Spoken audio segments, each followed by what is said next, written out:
Hello everyone, I'm Broughy1322 and welcome to week 64, I think, of the Chalking Hazard podcast with my usual co-hosts over there, Sugar-Free Nos. Hey. You're trying to count on your fingers, huh? You're going to have trouble. No. RDT is down there, as usual. What's up? And Josh over there in the corner. Hi. Yeah. And then, obviously, producing the whole show, keeping us right, MB Hammer. Woo! Yeah. Hello. See, he gets an intro this time. I remembered. Everyone get on your knees. Get on your knees for Hammer. A little early there. Yeah, we've started on a good foot. This one, this is going well. This one's going to be a bit different of a podcast to normal. We'll explain why, but we're going to start with the usual bit of like chill first of all, and catching up on a few quick things because obviously last podcast I had a new car, but I didn't have any images of the car, so I finally got some images of the car, so I can finally show it. Without risk of doxing myself. Let me just bring it up. Oh, there we go. That is my new car. Front. Whoa, I'm gonna pretend like I can actually see what you're doing. Whoa! I posted a link. It's in the specifically Discord, for you guys in the Discord Sick, chat. Oh, okay. dude. So sick, dude. Oh yeah, that was nice. Now work out what car park this is. Yeah, GeoGuessr. Let's get Triangulate GeoGuessr positions. He's pointing in that direction, so he probably came from the other direction. It's an orange license plate. Nice setup on that Sugoi. Yeah, so finally I got to actually show you my new car. It was is your pretty fuel door open? It was, yeah. I didn't realise until I got home. I was wondering if anybody would notice that. That's the Pretty first thing I noticeable, noticed. yeah. Because it's one of those where, like, previously, I've had older cars. You have to actually, you do the little lever in the car, and that pops it open, and then a key and everything. There's none of that. You just have to push it open, and it'll just pop open. So when I think I just like caught it accidentally, like and it popped open, but then. Yeah. What year is yours again? It's 2017. Do you have the capless like fuel filler, or does it still have a cap? I do. No, it's capless. Yeah, that surprised me as well. I opened it and I was expecting to have to twist the cap like you would normally do, and no, just put it straight in. Yeah, they introduced that in like 2016, maybe something like that. Right. If I remember all of my Honda propaganda that I had to watch. But why not a Type R was asked in the chat, because I can't afford something like that. So it's funny, in New Jersey, it's one of the only two states that you can't pump your own gas. Someone pumps your gas for you. Why? And so, I don't know, makes jobs. Okay. So when the first time I went to fill up my new car, I went down, rolled down the window. I was like, "Can you fill it with regular, please?" And the guy was like pressing the thing. He's like, "Can you pop it for me?" It's not. I was like, "I don't know, dude. I don't know what you're doing. You just got to press the thing." And he was like, "It's not working." And then I opened my door, and then he was able to do it. I was like, "Oh, the car has to be unlocked." So now every time I make sure. That was something that I was figure it out. I was curious about that when I realized it was just like you push it and it pops up, and I thought, okay, does that mean that anyone can just open this at any time? And then I realized, okay, yeah, the car's got to be unlocked before that works. So this is a boomer conversation right here, I gotta say. I know. Well, this is 10 years older than my last car, so 10 years younger than my last car, newer. So a lot has happened in 10 years of car making that I haven't experienced. Yes. It's every time I get into my Honda, it's like I travel into the future compared to my other cars. Right. So also, RDT, you've been having a fun 2 weekends, right? You wanted to give us a quick update on that. Oh yeah. So 2 weekends ago, it was my buddy's birthday. And I've never been to Boston. He lives in Boston. He invited us all up to Boston. We went up to Boston. Get in there Friday night. just go crazy out on the town, drinking, whatnot. Next day, go to brunch, have some Bloody Marys, hair of the dog. It's all good. Go to a Red Sox game, first time at Fenway Park, Green Monster. Great game. Red Sox lost. Fantastic. Love it. Have drinks there, go out afterwards. Just do the whole, just celebrate his life. That was a good time. Spent first time up in Boston. Fantastic time. Last weekend, first concert back in Madison Square Garden. Fully vaccinated crowd. Foo Fighters. Standing room. The greatest show that I've ever seen. And I'm not even a huge Foo Fighters fan, but the energy in the crowd was electric. When they came out, the lights came on. They opened up with Times Like These. I don't know if you guys know the Foo Fighters. Perfect opening song. People were going crazy. I'm down on the floor, jumping up and down, bouncing into people. I almost got into a fight with a dad because I got into a mosh pit at one point. Wasn't my decision. I was getting knocked around. I kind of got bumped into him, and he was like, "Stop!" I was like, "Dude, I didn't even. This wasn't my decision. We just ended up this way." And then this other guy got shoved into him, and he started throwing punches at him. I was like, "This is crazy. I love this so much." And then went to the bar afterwards. Met a great Irish guy. He's from Galway.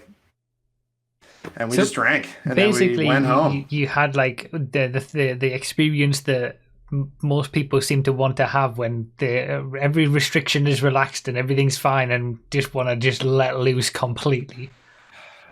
Yep, pretty much. It was that kind of night where everyone was like, let's just rock out. And you had to show your vaccination card. You had to have had your second dose 14 days before the show. Right. So you had to show that. I don't remember if they checked your ID to make sure that it was yours, but I still felt pretty safe. Yeah. And it was such a good time. That's good. Yeah. Good that we're standing. I definitely suggest it. I'm going to the Formula One next month, so that's going to be my first sort of major thing out. Oh, you let that slip out? Whoa, what the? All of a sudden just announced that. Are you doing the Friday, Saturday again? No, all 3 days this time, actually. Oh! Okay. And how much did that cost? I can't remember, honestly. That's a big 3-digit number, right? It was not an insignificant amount. Oh, holy cow. But it's a 3-digit number's nothing, Josh. Come on now. Come on. 3-digit. Oh, yeah. It'll be halfway to a 4-digit number, probably. Sexy in the chat is saying first major thing we're doing out, and it's F1. That's tragic. Yeah, sure. Zexy's not. I don't think Zexy's majorly enthused about it. But you're both going. No, it's a 4-digit number. Right? Well, it's my mum's 60th birthday, and she wanted to us to go with it. They generally go all the time, but sometimes most of the time now they just do the Saturdays. But for that, we said, okay, let's do the full 3-day thing. I haven't been to the actual Grand Prix Sunday for years now, just because it's not really worth the money. But I think it was about 700 for the both of us for the 3 days. Okay, yeah. I mean, if for a thing like 60th birthday, whatever. Yeah. I thought you just randomly out of the blue were just like... No. Okay, fair enough. No. All right. So yeah, that'll be... I'll be talking about that on the next podcast. All right, but you got to tell us what are you gonna hold up so that we can spot you in the crowd? That's a good question. I'll have to figure something out. You'll just see the orange reflection of sun off of his gunner glasses. You'll have to track him down. You got to bring some camera bait, right? When they show shots of the crowd, you got to do something. Yeah, got to do something to attract the cameras. Yeah. And then put my YouTube.com/Broughy on the bottom of it so everyone sees. Yeah. You have a big sign and it says Alice, please marry me, right? To bait the camera. And as soon as they show you flip it over and it says Broughy.com or whatever. Twitch.tv/Broughy132. Got any old Orange Arrows merch? I wish I did. That would be good to use. I've got the oldest thing that I have is a Sauber cap. I think I might have an old Williams cap as well, but yeah. See if you can it's get full... Max to put one of your stickers on the back of his car. yeah, Get Cutting Corners GP outline on his wing. decal. It's full spectators. They've announced it like it's part of the UK's like test system or something. So there's going to be like 140,000 people there or something. But yeah, it's going to be the first thing in over a year that we've been to that's anything major like that. So And it's a Formula One race. And it's a Formula One race. Zexy's really happy about it. All right, so should we get? Does anyone have anything else to say before we? Oh, sorry. Go on. Sorry. I was just saying, I love how RDT said that he almost got into a fight with a dad, because when he put in the chat, I went to a Foo Fighters concert, I was like, I remember when I saw the Foo Fighters back in 2002. 26 years ago.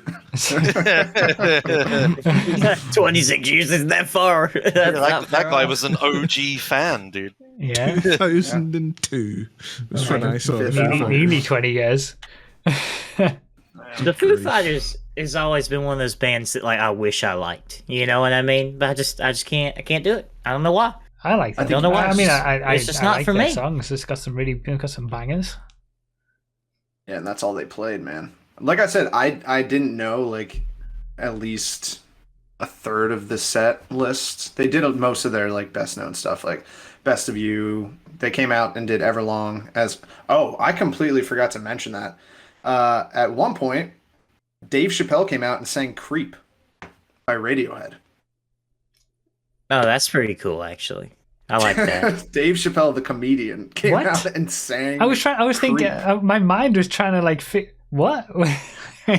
Yeah, he was just like Dave Grohl was just like, we're gonna bring out my favorite Dave, and in my head I was like, please be David Byrne, because I love the Talking Heads. And he was like, Dave Chappelle, and he came out. I was like, I'm in a fever dream right now. I have no idea what's happening. It's like one hell of a night. And he's saying "Creep." That's interesting. Look it up on YouTube. It was great. Okay. Was that like it was just that one off, and you happened to be there, and now it's on YouTube, or did he do like multiple shows or something? They only did that one show. I think he had his own show at Radio City for the first comedy show back in New York as well. So they did like Saturday Night Live a couple weeks ago. So right, they're kind of like buddies. So, but I wasn't expecting that. No, Jesus! I mean, why would you?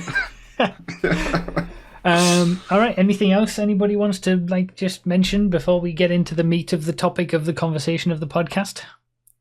The topic of the conversation of the podcast. If we were going to break the normal layout and we weren't going to do motorsport at some point, can I do iRacing stuff quick? Yeah, go on then. Okay, so Broughy, you right have a problem right now where the only thing you want to race is the rookie Mazdas, right? And I don't see a problem. Okay, but like both the races you did today, right? There were 12 entrants and 4 cars died in each race, which is odds of 30% to die, which isn't that bad. So you got pretty unlucky. Okay, right? yeah. But you at one point you were like, you were trying to find when the server was down so that you could test drive the cars, right? Yeah, you were missing it. I forgot about that, and I forgot to do that. Yeah. Okay. Well, what I've done with some of my friends who have got into iRacing is that I have virtually visited their house along with my iRacing account. Wink, wink. Demoed the stuff that I own to them, right? Yeah, so that they can see what it's like, right? I see what you're getting at. Yeah, so I make a suggestion that I come visit you. Yeah. COVID protocols intact. Yes, I understand. And, yeah, absolutely. And iRacing code of conduct intact. Yeah. That sounds like a good idea. I have no idea what's happening. Then you can good. see what I have on my account. Yeah, F3 cars, GTs. And you'll load it all up and let me look at it, and then maybe I can jump in and sit in the chair. No. I mean, No, You wouldn't I'll be allowed just, to I'll drive just it, stand. that would break I'll the just no, I rules. won't drive it. I'll just stand behind Yeah, yeah. while you show me Yeah. it. Yeah, okay. Yeah, just so you can see what it's like. Yeah, okay, that's a good idea. Yeah. Yeah, I am That's what I was so suggesting. far either winning or DNFing at the minute. So, well, winning or getting into a crash. That's my Yeah. experience so far. So maybe yeah, I'll try out something else. I see that as a win, honestly. Yeah, I mean, you or can still get the crashing. win. Yeah. All right. Not great content though, because you're either on your own for the whole race or you just instantly die, right? You want a Yeah. race where you're like battling a guy for like third the whole time, right? Well, I did get one of those races until the final corners of the final lap, and then I got Well, crashed out. sure, yeah. All right. Dang. Let's get into it because this podcast, we're going to be talking about anxiety. We're talking about depression. We're talking about stress and all those interlinked things. So, trigger warning beforehand. If anybody is sensitive to anything about this, you don't need to watch. You can turn off right now. But we wanted to, just let you know that this is what we're going to be talking about. Getting real very quick indeed. Going straight into it. So I said earlier on in the stream that you should sort of tune into the podcast because you'll almost certainly learn something about me that you guaranteed not to have ever known. And it's that I have for 10 years now. I think I first developed it 10 years ago. Had struggles with anxiety, and it's something that I've always kind of wanted to talk about ever since I started with my YouTube channel. I've always thought, when it comes to... I remember when I did the Broughy Explains series, I had it in my mind that maybe I'll do Broughy Explains on anxiety because I've largely, I would say, recovered from it, honestly. And it was I'm certainly a hell of a lot better now than what I was 10 years ago, pretty much this summer. But... I've never felt comfortable. I don't think I've never known really the right format to do it or the right forum to do it. And recently I thought the podcast is kind of the perfect place because of what I'm seeing in the chat right now with all the Broughy love emotes. It's very, this is a very safe place, I think, to talk about it. And also, something happened recently that's given me a sort of a swift kick up the arse to talk about it because if me talking about my story through this and what I went through will help even one person who comes across this, then it will have been a worthwhile podcast. So I've put it off too long, honestly, and I'm just gonna do it. So I'm basically this podcast is gonna be me telling my story, and I want it to be fairly relaxed and lighthearted. So if any of these guys chime in at any point or interrupt me, that's absolutely fine. Don't if I'm in the middle of something and you're like, okay, what's he about to say, but they say something, don't worry about it. I've asked them to specifically chime in at various stages. He said we can joke too. We can make jokes. You can watch the pre-show if you think I'm lying. That's true. He specifically asked me to be as annoying as possible. So I did say in the pre-show that they annoying, can. Yeah, it's his fault. We can have some jokes about it. We can have a bit of lightheartedness because I think that's the best way to treat it, honestly. A lot has moved forward in the last 10 years when it comes to mental health and stuff like that, and certainly it wasn't anywhere near as good back when I started going through all this as it is right now. But it's just the sort of thing, like, mental health is just like physical health, right? Like, if you break your leg and you ignore the fact that you've got a broken leg and you continue to walk on it, it's only going to get worse. And mental health is the same sort of thing. If you've got a small problem and you ignore it and let it continue, it's only going to get worse and worse. And that's kind of one of the things that I want to let people know is that there should be no stigma about this sort of thing. And just like there's no stigma to needing to go to the doctors for anything physical, there should be none of it for mental issues as well. I'd like to chime in there. Yeah. I really like that analogy because with the broken leg is because your broken leg will get better, but it's not going to heal in the right ways. Yeah. And I feel like with mental health, if you ignore problems like that, you're going to heal in a way, but you're not going to heal in the right way. You're going to have you're going to have maladaptive tendencies, and you're going to you know, be Still have very like defensive underlying about things like that can crop up, sort of thing. Yeah, so Yeah. it's like you don't just go to fix your broken leg. You go to make sure that your broken leg heals back right. Yeah, absolutely. So it's like it's a multifaceted thing. So I like that. I like that analogy a lot.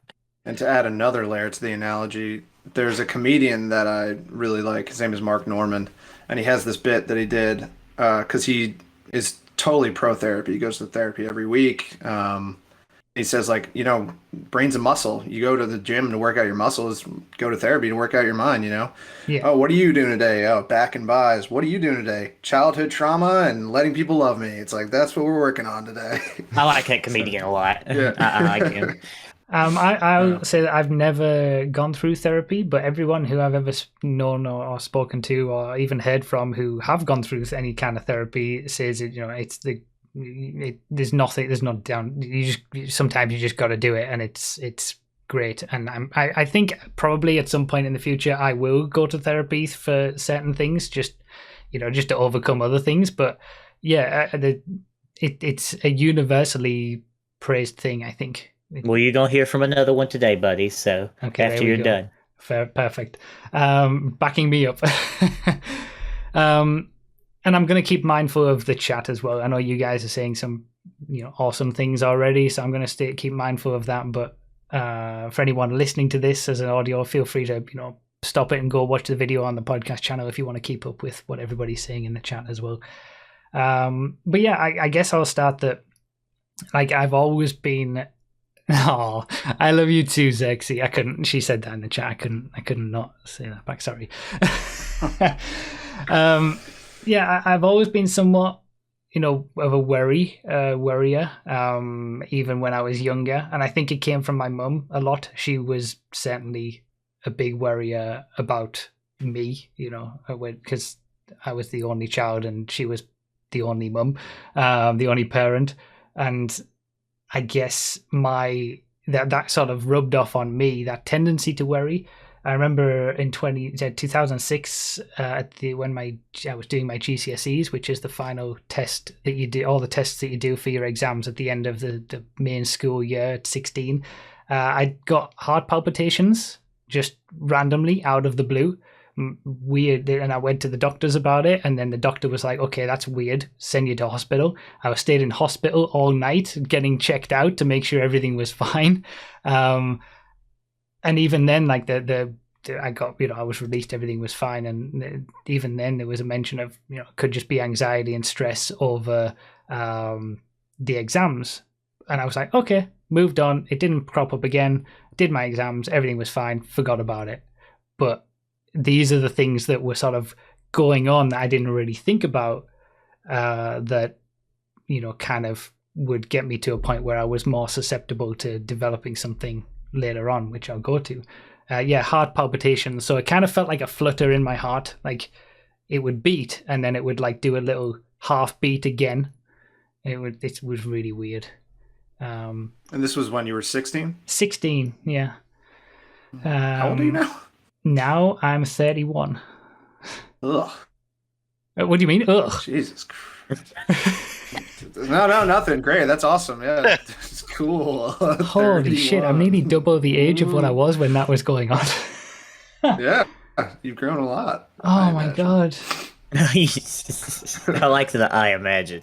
Oh god, okay. So yeah, I kind of forgot about all of that, and then everything was fine, normal stuff was going on, and then it got to 2011. And that was the final year of my university degree, my first degree, that I was doing math. And honestly, I didn't have a good experience at uni. I didn't enjoy it that much. It wasn't bad, so to speak, but it wasn't fantastic, that people come out of uni saying best time of their life and all that kind of stuff. And I didn't really have that. And I also kind of agree. Oh yeah, you guys agree? Okay, good. Yeah. It's overrated sometimes. No, I said I did have the best time of my life. You did have the best. I okay. disagree. Yeah. No, I agree with you, Broughy. Okay. I guess it's a That's very all it's cracked personal. up to be an Due to the experience. American educational system, I will never be able to afford to go to college. We're all in very different situations there. Then. I mean, I'm still in tons of debt. The difference is I don't have to pay it back. Yeah, that's true. Wait, what? Yeah, in the UK, Yeah, we've you talked don't about earn this it. before. Yeah, if you don't earn enough, you don't have to pay it back. So, Jesus. Um, Oh, to be not American would be amazing.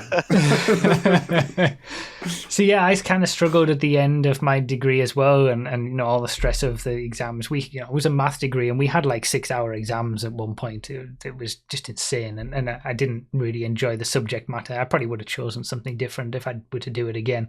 But then my degree ended, and I had kind of nothing. Like I was living back at my parents because I went back to my parents in my final year of uni so that I could use my student loan to buy a car because I was able to drive there. So I got a car out of it, but I was living back at my parents in my old room, and I didn't really have any clue about what I wanted to do next. I had this math degree, great. Now what? I remember I went to an interview at Nissan. Nissan have a plant at Sunderland, and it was for a operations manager position. And it was one of those things that during the course of, like, we did operations management type stuff during the math degree, and I thought, oh, this is quite interesting, figuring out the best way, the most efficient way to have people manage and stuff like that. And then I went to this interview, which was kind of like a group thing, with 8 people, and we would run through tests and aptitude tests and all this kind of stuff and split into groups. And I just hated every second of it and thought, I don't want to do this. Like, I don't even want to do this job at this point. So I was kind of, I would wake up every day, assessment center, that's the word that I was looking for. But I'd wake up every day, I'd turn on my laptop. I was playing Hat-Trick at the time. I think the football management game that I used to play. I'd load up that, but that's one of those games where you can't always have something to do because games get played at the weekend, so there's nothing to do a lot of the time. And I was literally doing nothing during that summer. Pretty much the summer that was 10 years ago, this summer. I'd just wake up and do nothing. I'd surf the internet, and I had nothing going on. And that was kind of how things started for me when it came to anxiety. Because I can't really remember specifically a moment where I can identify, but I was increasingly thinking about stuff that I had, like that I might have, like in terms of medical problems, I would use, because I had nothing else to do, I would go on the internet and look up a medical issue that I thought I might have. And kind of hypochondriac-ish. Yeah, and I think that the heart palpitations from 2016 was an example of that at a low level, where I had these heart palpitations, and probably the thought of the going into the hospital and trying to figure out what it was. Could it have been something problem with my heart? That would have played on something that was in the back of my mind that I didn't realize at the time, obviously. And then because I'm sure that experience was traumatic as well. It wasn't nice. You had to watch your mother worry about you, and that as well. You had to be in the hospital. Yeah.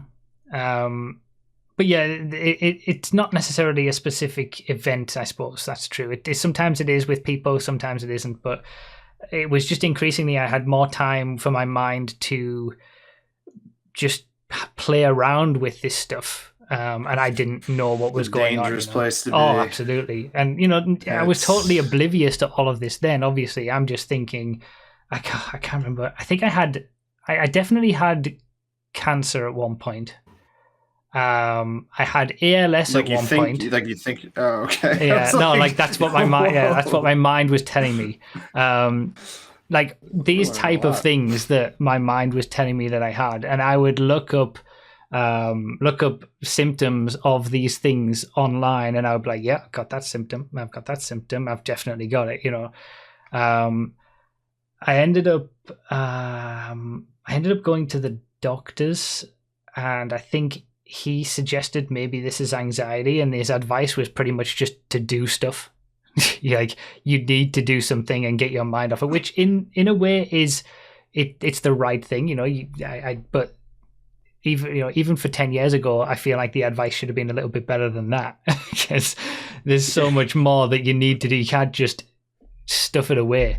But yeah, I know, not to cut you off. No, sorry. But I know what you mean when you're like, you're just trapped in your mind, because there was at least a year period before I started my job at Condé Nast, so before Spotify, that I remember a moment where I just like was in just thinking, and just went into this existential meltdown. And for a year, I was just like petrified. I was like, anything I do, I'm gonna die. I'm gonna like drive my car, I'm gonna pop a tire, go over here, and then I won't even know. I'm just like going through all these things in my mind. I was like petrified. I was for a year, and then I eventually was just like, just stop thinking about it. I didn't go see anybody, which is probably not good. I should probably see a therapist at some point, but yeah, you definitely want to keep busy. Yeah, I mean, if you let these things twist around in your mind, it develops into like very real symptoms, and I think that's what a lot of people kind of miss. And my problem was that I would experience a symptom that I thought was related to something that was serious, like a cancer or something like that. And the worry over that would give me another symptom. Now, all of these symptoms came from anxiety. It was anxiety giving me these physical and mental symptoms. But it was playing into itself, because I'd then worry about the new symptom, which would then give me more symptoms, and then that would make me worry again. So it was just a vicious cycle spiraling down all the time. And because I had no outlet, I had no job to go to keep my mind away from it, I had nothing going on anywhere else, it was allowed to just run rampant through my brain. And I guess something that I should do is, I brought up I just want to read some of these symptoms, right? These are all symptoms of anxiety. And these are things that if you have anxiety, or even depression and stress, they're all very interlinked with anxiety, just to point it out there. So, all of these things can relate to all of this as well. But these are some physical symptoms, very real symptoms that you feel physically in your body from anxiety. There's shortness of breath, heart palpitations, as I mentioned, difficulty swallowing, like a lump in the throat, obviously headaches, pins and needles, feeling dizzy, ringing in your ears, racing heart, tired muscles, joints, complete lack of energy, dry mouth, sweating, constantly anxious and irritable, twitching, getting weird twitches. I had that at one point, I think in my eye, blurred vision, feeling mentally exhausted, cold and hot flushes, upset stomach, nausea, all that kind of stuff. All of those are, that's just some of a selection of, if there's even more that your mind can make you feel when you have anxiety and you're doing this sort of stuff. Obviously some psychological symptoms, unable to stop thinking, racing thoughts, hyper awareness of oneself, intrusive and obsessive thoughts. That was a main problem for me. Feeling like you're going crazy, mind going blank, feeling emotionless, lack of feeling for anyone or anything, a constant feeling of dread, unable to think clearly, loss of clarity, feelings of depression, feeling unreal, detached from the world around you, hyperactive. There's so many. I'm not going to stop there, but basically I had all of those and more at one point. So if you recognize anything like that that's going on, just think, maybe listen more intently to what we're about to say, I suppose, because there's a chance that these things, they don't have to be anything more than anxiety, and it's possible to recover from it. And that's not even mentioning my actual anxiety attacks as well, which are panic attacks as well. Yeah, they're horrible. Yeah, I've had a couple of those in the past year, and they're not great. Yeah. So Does anyone not have these symptoms? Well, the difference is that these are symptoms that are there constantly. You know, you can have some of those symptoms every once in a while and just shake it off. But when you have, like, at least for me, I had all of that stuff all the time. There was no break. And like I said, thinking about it and trying to figure out what was going on made them even worse. So one of the things that I did, I remember, I painted my parents' fence after I went to the doctors, and he said, find something to do. So I was like, okay, I painted the fence. They needed a fence painted, so I painted it. It didn't help in the slightest because it was so boring and mundane that my mind was still able to just, run rampant. And the biggest problem for me was negative thoughts. The feeling of that dread that, okay, I've got something, I'm going to die from it. That was essentially that's what it turned out to be. And some of the more worrying stuff was forgetting things. Like, I think I remember being in the shop and I forgot. I think there was something that I forgot. Like, I forgot why I walked in, or I forgot where my keys were, or something, or a pin number, just something really basic. And I remember standing in a shop trying to work out the price of something, and if I had enough money to buy it, and I couldn't work it out. Like, this was all just that my mind being completely fuzzy from anxiety, just shoving everything out. And the problem is I didn't know that at the time. So it makes me think, okay, what's wrong with me? I'm going crazy. My mind's just shutting down on me completely. I can't even work out a simple sum in a shop to buy something. Something's really wrong. That's it. I'm going to die. I'm going to lose my mind. And you had a degree in it. You had a degree. You're a math major. Exactly. No, right? No. So yeah, the negative thoughts were the worst for me, because all of that I've just experienced all just played into more and more thoughts. But the worst, well, that was one of the worst things, but the absolute worst thing was something called depersonalization. And this lasted, I think, it didn't last too long, maybe 2 weeks to a month. But it was the feeling of, it's like a feeling of being outside of yourself, like you're not connected with your own body, to the point where I think I would wake up and experience like something normal. I would feel normal for the first 5 seconds of the day, and then I would remember, and everything that would just cloud over me, the whole anxiety, dark thoughts, this depersonalization where I just don't feel like I'm myself. It's just it's like I'm watching my body do things, and that was the lowest point that I got, I think, which was pretty much again about 10 years ago this summer. And I was so deep into it that I really struggled. I had no emotions. All of those things that I explained, I was just like a zombie, essentially, just going through the motions. And because I wasn't doing anything, it just continued to make it worse. So I guess, I never had anything in terms of suicidal thoughts or anything like that. All of this was me worrying about things that were going to kill me. So, if I'm not going to want to kill myself, because that's what I'm worrying about in the first place. But I understand that is a big problem as well. Maybe it'd be a big problem. I would like to interject and say that, like, just because you don't want to kill yourself doesn't mean you need help. You don't need help. So, like that's, you can be very not okay and also not be suicidal. Oh yeah, absolutely, 100%. Yeah. So, like, because I mean, before I started, looking into it and going to therapy and stuff like that, I almost use that as an excuse not to. It's like, well, I don't want to kill myself, so it can't be that bad. Yeah. So, that's a trick. Yeah, that's a trick. Yeah.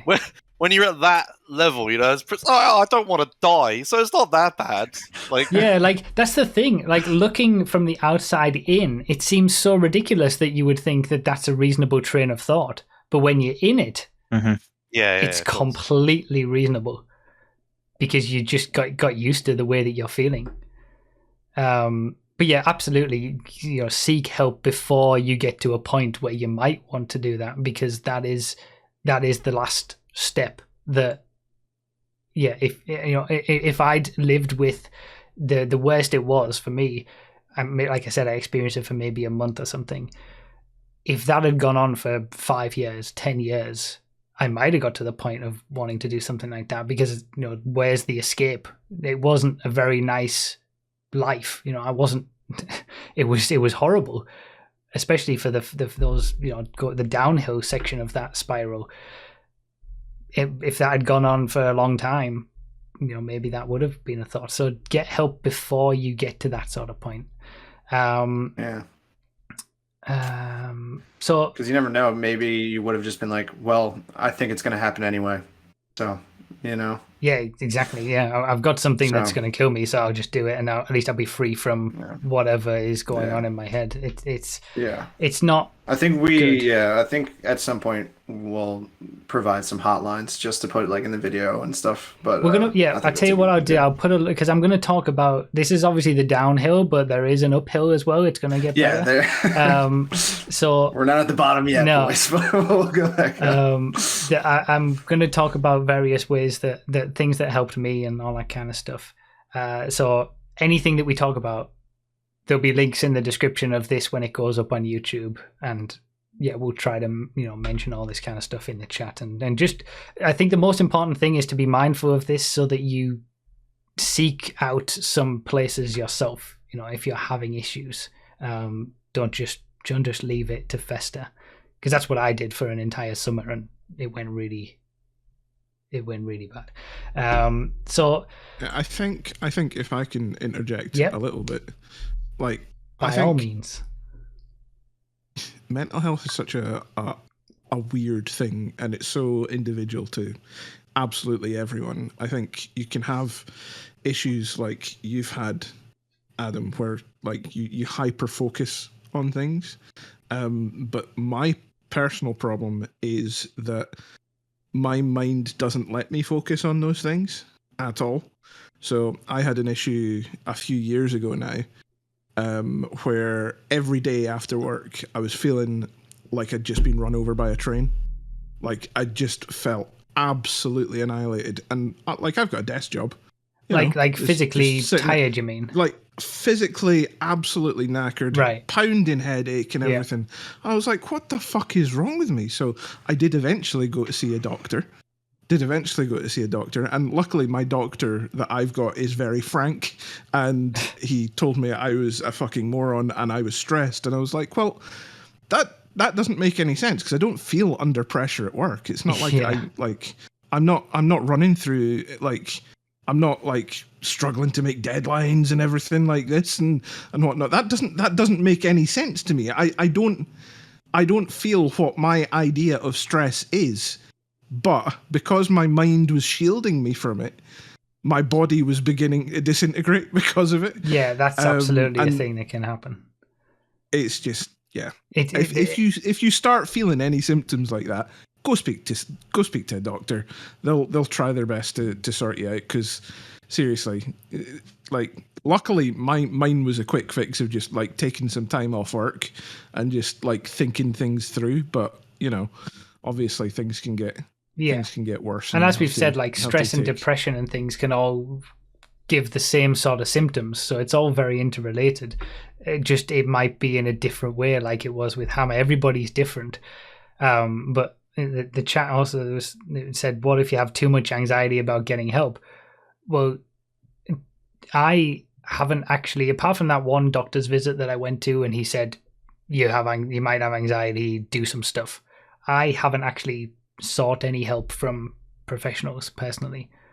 What I did is, I'm going to talk about it, is did it myself to a certain degree. I pretty much learned as much as I could and understood, and that is the first step to getting some help yourself. And then if you feel like you need a bit more help, you'll be in a better place to make that decision for yourself.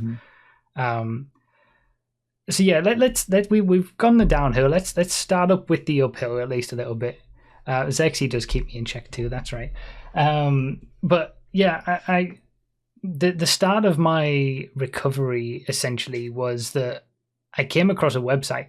It was as simple as that. And it was about a guy who was promoting a book that he'd written about his journey and experience with anxiety. And this guy had sort of spent 10 years with these kind of struggles, and he finally got help that he needed. He finally figured it out. He'd gone to all sorts of, psychiatrists and taken all sorts of drugs, and nothing had helped. And then he finally did, and he wrote a book about it. And I came across this website about this book, and it listed, it was all those symptoms of anxiety that I read earlier. I just took them from that website because I saw that. I came across the website and I saw those symptoms. I read each one, and I cried. I actually cried. I think it was the first emotion that I'd shown in months because I had no emotions going on at that time. I just broke down because there was finally an explanation of everything that I was experiencing. I'd had every single one of these symptoms that he had just listed on this page on this website, and it was an answer. It was a start of, okay, that I've just learned something today, and that was kind of like the first little bit of breakthrough. Because, and then obviously I then bought the book, read the book. I did so much What's the book? The book is, I did write it down to mention it. Because that's very funny, because I also have a book to mention later. Yeah, it's called At Last a Life. The website is anxietynomore.com. Paul David. Yeah. And yeah, it was a breakthrough because none of it got better. I was still feeling all those symptoms of anxiety the next day, but it was a sort of a lifeline that, okay, here's an explanation. Something can be done about this. He's explaining about his recovery as well. It was a first step. And the problem with my thoughts was that I didn't know what they were. And they just, they were all medical in nature. So I couldn't shake the fact that something was wrong. And then finally seeing all of this explained away everything. So it gave me that release in my mind of, okay, there's nothing actually wrong with the things that you think are wrong, cancer and all this kind of stuff. It's something different. So I think that, about 10 years ago, maybe, I think the Mind website was a thing. And I did look at a number of websites. The one good thing that the doctor did do for me when he said you might have anxiety is he gave me a name for it, anxiety. Even 10 years ago, it wasn't anywhere near as out there as it is now. So, but it was this website that I found that really helped me. But now there's certainly a lot more. And I imagine help is, you don't have to just go to this website that I used. I found it helpful, but it might not be for you. But there's a lot out there that you can research, and for me, that's what worked for me is just researching it, understanding it, doing the just immersing myself in it to be able to help myself recover from it, so that I knew what was going on. I'll link the website in the chat because obviously the book is linked on the website. It's so crazy that you're saying like 10 years, even 10 years ago, it wasn't as prevalent, mental health, because my family was affected by it almost 20 years ago at this point. So when you're kind of in something and you're so aware of something, you don't realize how nuanced it is to the outside public, I suppose. Because for me, I'm very aware of it, and I try to think about it a lot. But it's good to hear from other people that have experienced it and feel that the science and the medicine is progressing even in the last 10 years. So yeah, absolutely. It is. It's definitely, I've noticed it's a lot more now, and it's a lot more out there. I can't imagine me talking about this at length like I have done 10 years ago. Oh yeah, just to point out, I forgot to mention this at the start. These 4 guys on the podcast are the first 4 people I've ever told that I had anxiety outside of my immediate family, and you guys watching and listening, and you're the second. You know, that's it's been 10 years, and outside of my immediate family, I've never mentioned it to anyone, and I don't know why that is. Maybe that's something that I'll go through in therapy. I don't know. But Even Tony? even Tony doesn't know. Wow. I don't know why I was so. Maybe I was just guarding myself against it. I don't know. You know, I feel like I've mainly recovered from it now, so maybe I just wanted to sort of try to forget about it. But it's been such a huge part of my like who I am now and coming through this, that you know I've always wanted to talk about it, but I've just never felt quite right. But hey, now is the time. Better late than never, I suppose. Yeah. That's what we're talking about. Get it out there. Get the message out there. So the recovery for me came from, and this is what he talks about in this book, and it's what helped him. And I'm going to say what helped me. It's not going to be for everyone. It's not going to be that doing what I did will immediately fix it for somebody else. There's so many different ways that you can get help, and you might need the help of a therapist to help you through these things. It might be something that you can do on your own, or you might have different ways to do it. But the most important thing is to just learn about it and understand it, so that you can get that help that you need. So for me, it was all about understanding everything and taking the fear out of everything that I was experiencing. So it honestly, it took a good few years to go from that summer 10 years ago to feeling somewhat normal 99% of the time. Even though I'd only really been experiencing the full-on anxiety for a few months. So the longer that you've been experiencing it, the longer that it is that's going to take you to get out of it. It's all about the bad habits that you have developed, your mind going through developing these bad habits of thought that you're trying to sort of reverse and not allow it to overtake normal thoughts. But it can be done, because I've done it mostly. It just takes constant reinforcement. A lot, especially in those very early days, of constantly reminding myself that this is all just anxiety. This is just anxiety. This is just anxiety. This is just anxiety. Because your mind always wants to go back to the state that it's been used to, because that's the easiest, because that's what you've developed habit-wise. So, and it's a tricky little bastard as well, because what anxiety will do to you, what your mind will do to you is, okay, you'll get a grasp on all these symptoms that you've got, and you'll be telling yourself this is all anxiety, and you'll reach a point where you're like, okay, yeah, this is all anxiety. I've got the hang of this. I know that these symptoms are all anxiety. I'm not worrying about these symptoms anymore. And then it'll give you a new symptom that you've not experienced through the past 4 or 5 months, and it'll try to give you that to trigger yourself to start worrying about that instead. And yeah, again, it's a constant reinforcement that it's all the mind, it's all anxiety, and it gradually sort of comes off in layers. The depersonalization was the last thing that I got, and that was the first thing to go.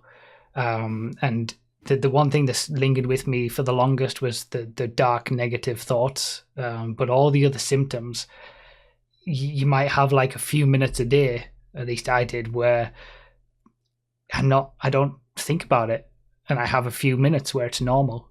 And then I might have an hour the next day where it's normal, or it's a lot longer than that. Maybe it'll take another week, and then I'll have an hour where I won't be thinking about anything, and I'll be like, oh, I haven't thought about anything anxiety related for an hour. And then it'll be 2 hours, and then you might go a whole day without thinking about anything anxiety related, and you'll be coming to the end of the day and you'll think, wow, I haven't even had a symptom. Had a heart palpitation. I haven't thought about anything negative. And then, of course, at the end of that day, as soon as you start thinking about it, you'll get all the symptoms again. But it's like the game. It's like the game, yeah. And you all just lost the game, by the way. So. Yeah. But gotcha. The beauty of it is that the more time that your mind has free from thinking about all of this, the more time it has to recover, and the quicker it heals.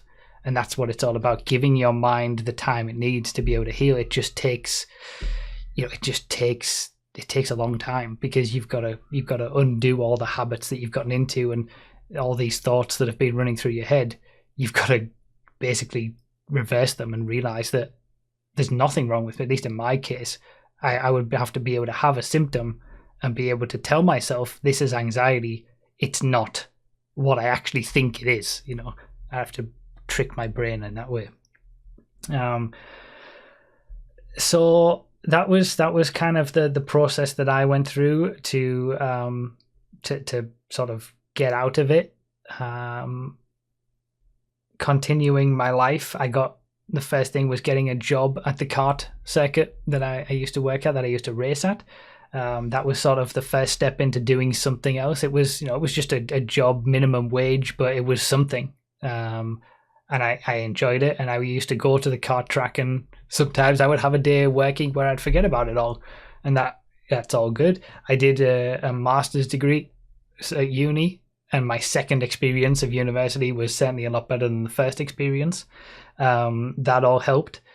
I remember I used to sit in my car before going to uni. I'd sort of driven to uni, and I was about to sort of get out my car to walk into the lecture, and I would get one of those negative thoughts in my head, dark thoughts, and I'd load up a blog from the site, the site that I mentioned earlier. He would write blogs from time to time.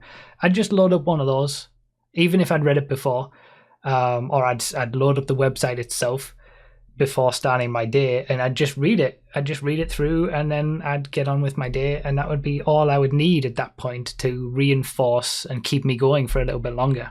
And if there was ever a point where I would get this hit of anxiety about something, I'd just lean on the resources that I had to remind myself, yeah, it's anxiety, I remember, and okay, I can continue now. And then in the end, that happens less and less and less, and I don't need that anymore. But I don't think it's ever something that you're free of, honestly. Like, even now, I will have spikes of anxiety at certain stages, but it's more in line with things that you would kind of expect to have a little bit of heightened anxiety with. It's just that my reaction to it might be a little bit higher, and I need to remind myself to bring it down a bit. Like when I got the COVID vaccine, I had a spike of anxiety then, especially in those 15 minutes when you got to wait afterwards.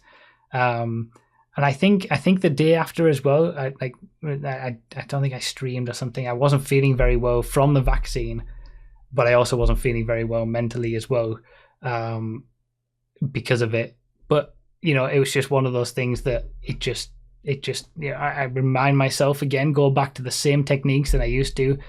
Just anxiety, you calm it down, and it's all fine. So, yeah, I'm sure, as you say, Ramo, I always worry about missing a stream or something like that. That's not quite anxiety, but I'm sure my default state is always to be more worried than I should be for anything, really. So it's always, there's always those spikes from time to time, but because I know how to deal with it, I don't have the constant anxiety of what's going to happen when I feel that way. That's the most important thing, that you take the fear out of the way that you're feeling, so that if you ever feel like that, it's fine. You're not bothered. It's like if you have a panic attack, and some people start to then develop anxiety over getting another panic attack.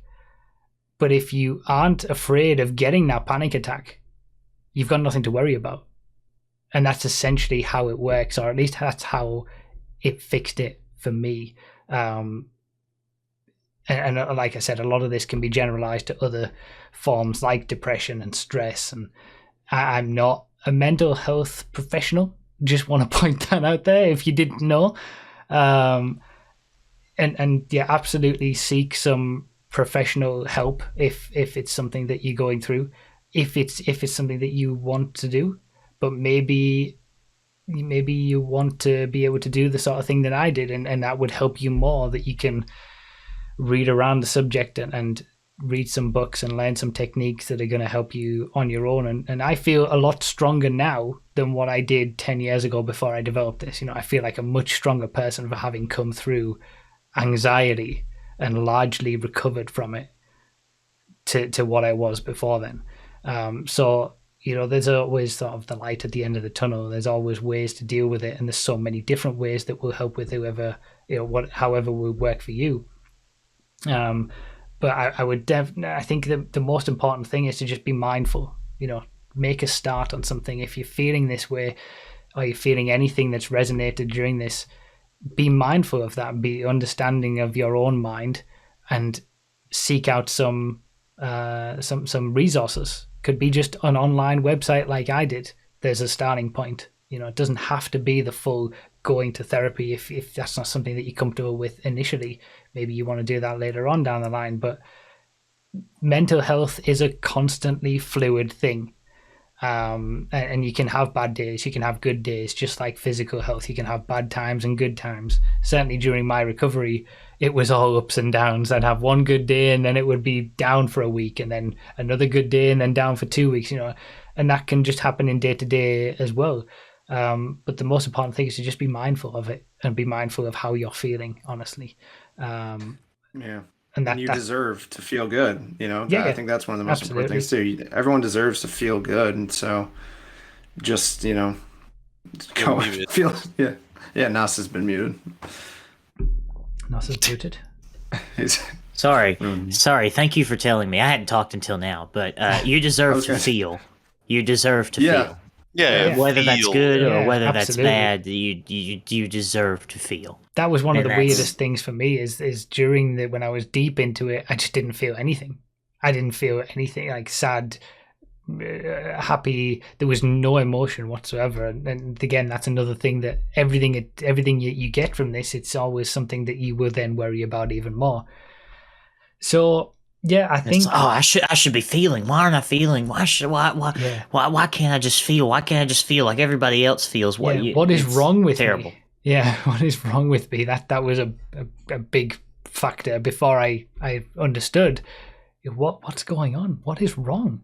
So yeah, I think that's pretty much my story. I've tried not to sort of go too deep into every single little facet, but I've wanted to cover everything from the very start to the worst point to then the start of a recovery all the way up to sort of now, which is I largely feel okay. Like I said, 99.99% of the time I feel I hesitate to use the word normal, but I feel what is normal for me. I feel what I think normal should be for me. And I have some spikes of anxiety every now and then, no problem. I just deal with it. Have some bad days of, just general bad mental health days where you're just not feeling good, and that's okay. Everybody goes through that. And there's always, if anything, my story should, and Xerxes helps me a lot too, yeah, absolutely.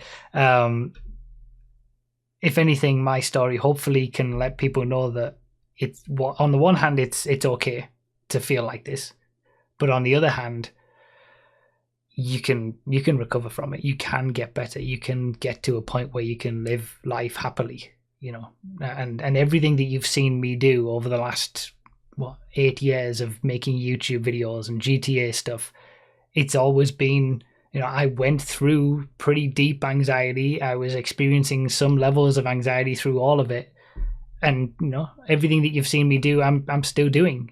So it doesn't have to be the end of the world, any of this, and just make sure that you're mindful of how you're feeling yourself. well done. Jesus Christ. Well, that's I said before the podcast, I haven't been nervous for a podcast for a while. This was one of those where I knew that I was going to be talking a lot, and it was more nerves about getting the right message out there, that I didn't want to miss anything. I've got an absolutely huge notepad document of all these notes that I wanted to make sure I hit every point. That sounds familiar. Yeah. But thank you everybody in the community for all of the chat. You guys are amazing, and I knew that this was the right forum to do it. Me making a YouTube video talking through all this of me just talking to a camera for an hour wouldn't have been the right place to do it. And I think that's why I've tried. I haven't known where to do it or anything, but yeah, I that is my story with anxiety, I guess. And I think. So go on. I have a question. Yeah. So from my perspective, right, as someone, I have like minor things like you talked about the COVID vaccination, right?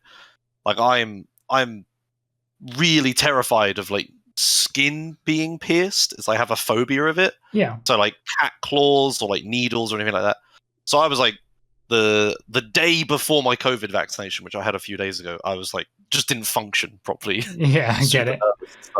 But anyway, that's like I sort of know a little bit about that, but from my perspective, you talk about how Xerxes helps you, right?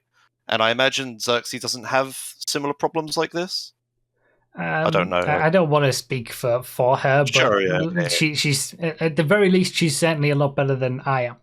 yeah, okay.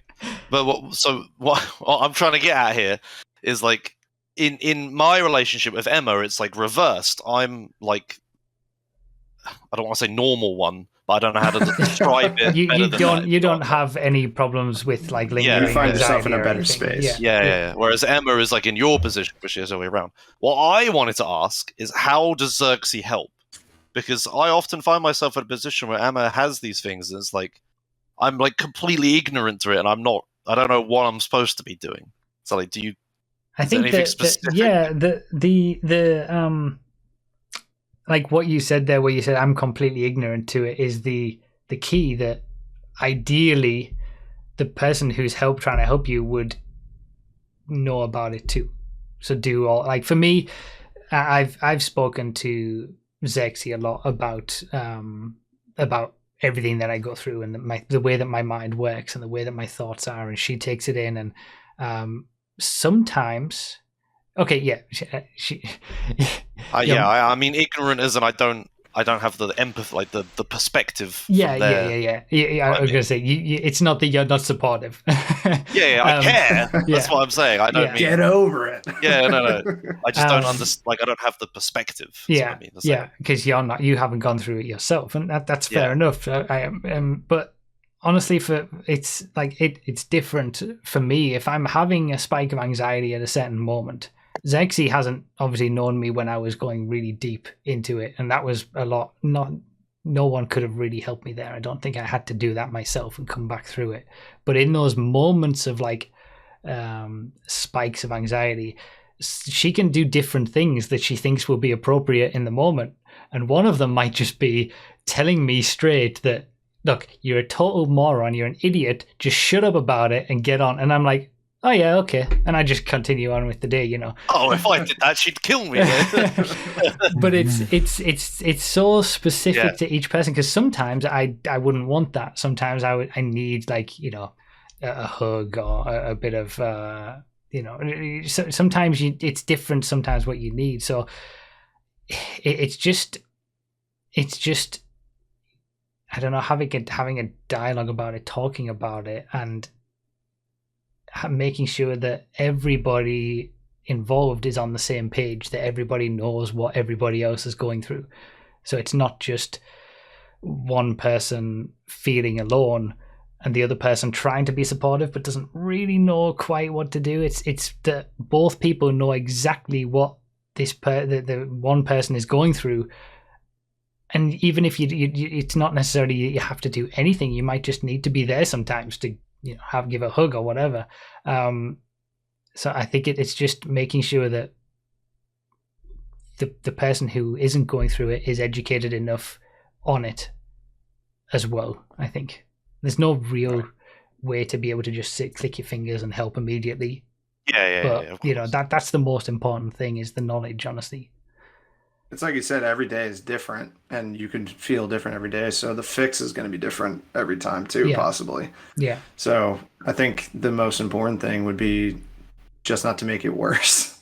Just try to stabilize, and then Yeah, if the you worst can thing that you can do to anybody who's experiencing either depression or anxiety or stress is to say something like, "Oh, just get on with it. Just what are you worrying about? Or what are you stressed about? You got nothing to be worrying about. You got nothing to be stressed about. Well, you're depressed. You're sad. Well, you got nothing to be sad for. Yeah. Like that's the worst thing that you could say. So anything that isn't that, and you're already doing fine. Yeah, so Zexy's put in the chat the 3 things that she uses that normally help me: listen and comfort him. That's true. Yeah, that works. Sometimes I need that. 2 is use logic and try to explain that the thought process is flawed. That works sometimes. I'm a pretty logical, person.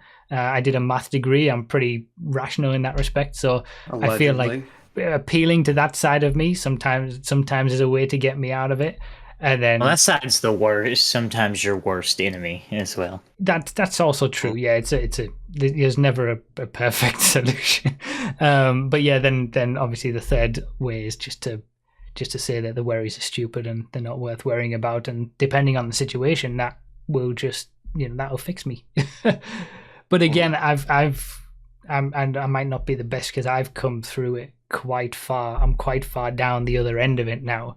Yeah, that it's a lot easier for me to, be persuaded or be snapped out of it, sort of thing, and I can do it myself a lot of the time. Like the logic thing is like I'm a very logical person as well, and Emma totally isn't. So I try to use logic, and it doesn't No, land. yeah, Ever. don't try to use logic if that's that would be my trend.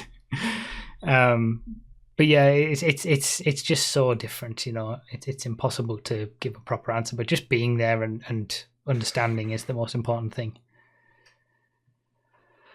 I just thought I was the only non-problematic perspective I could.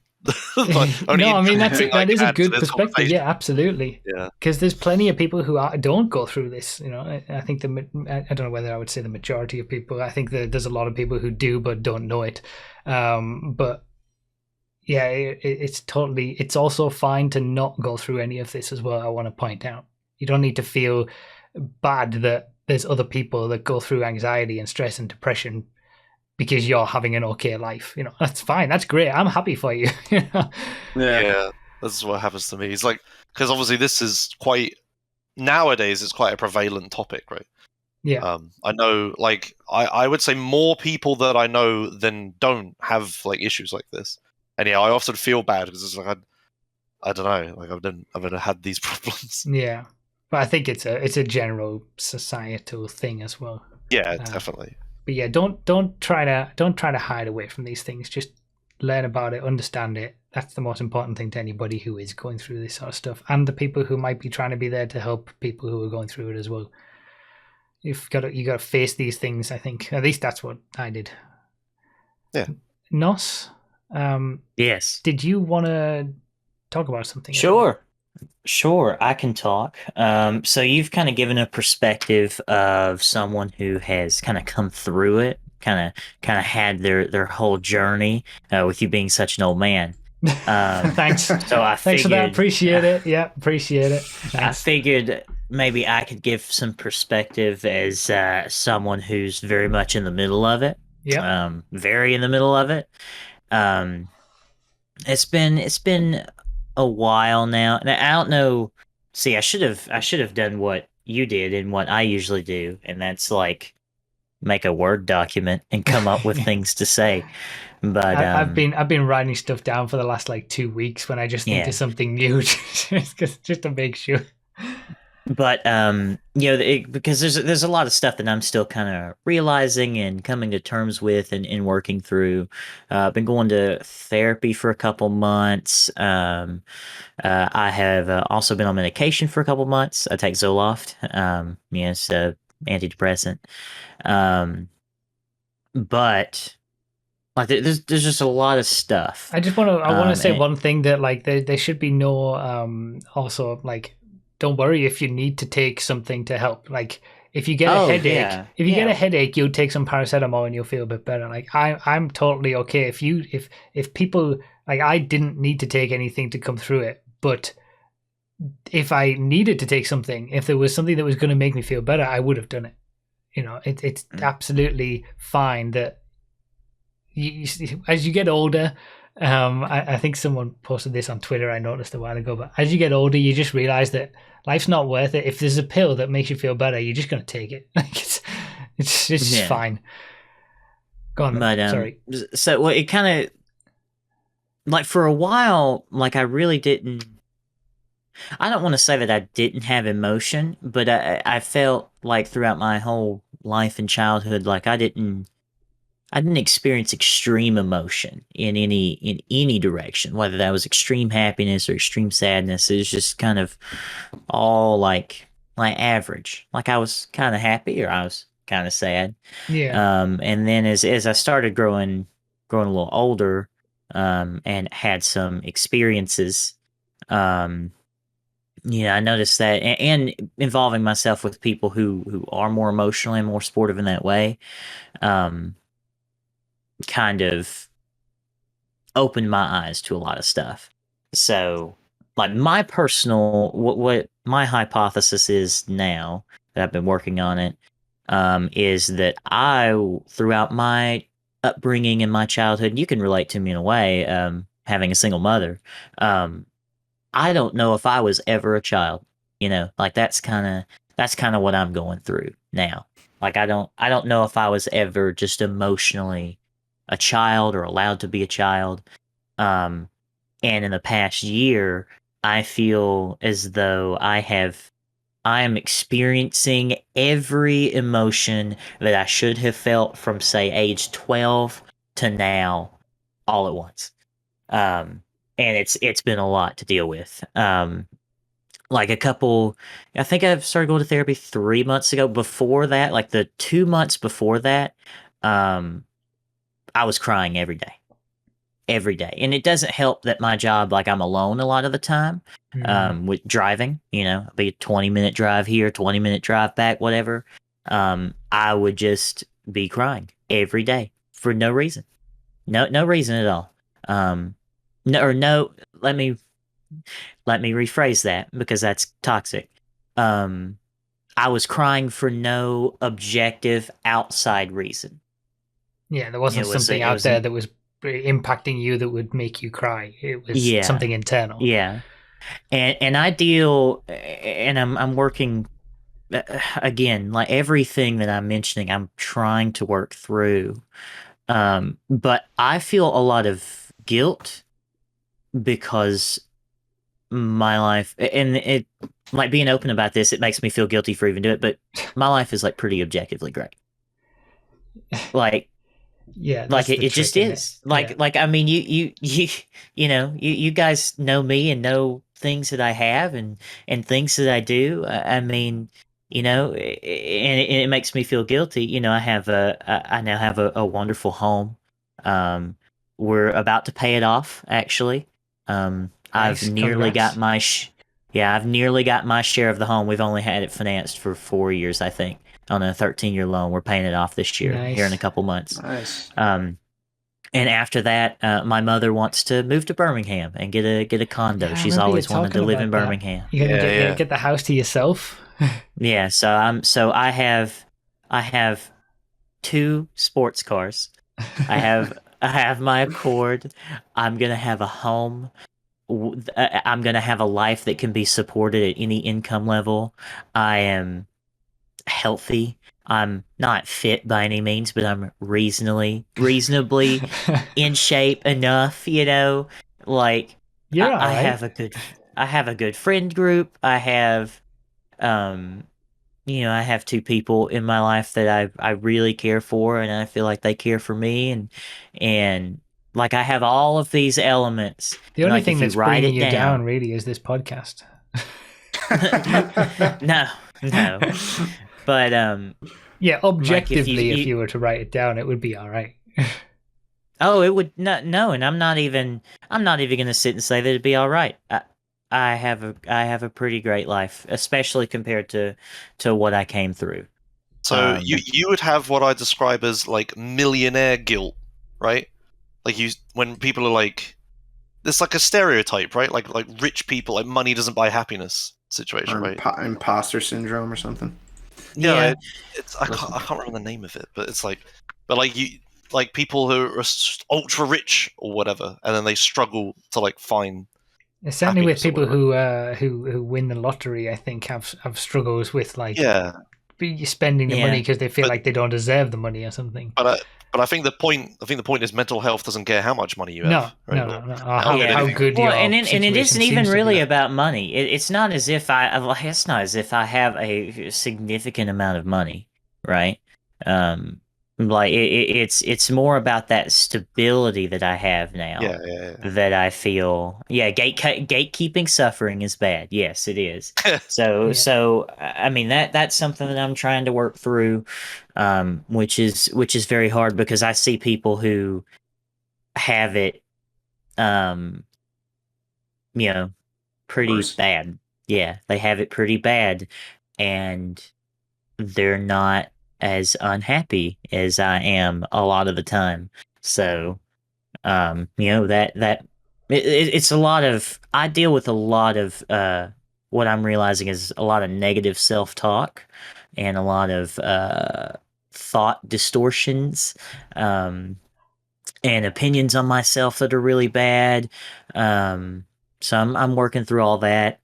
And for the longest time I didn't, like I said, I didn't really feel like I knew I had all these opinions of myself, but I would just kind of push them down.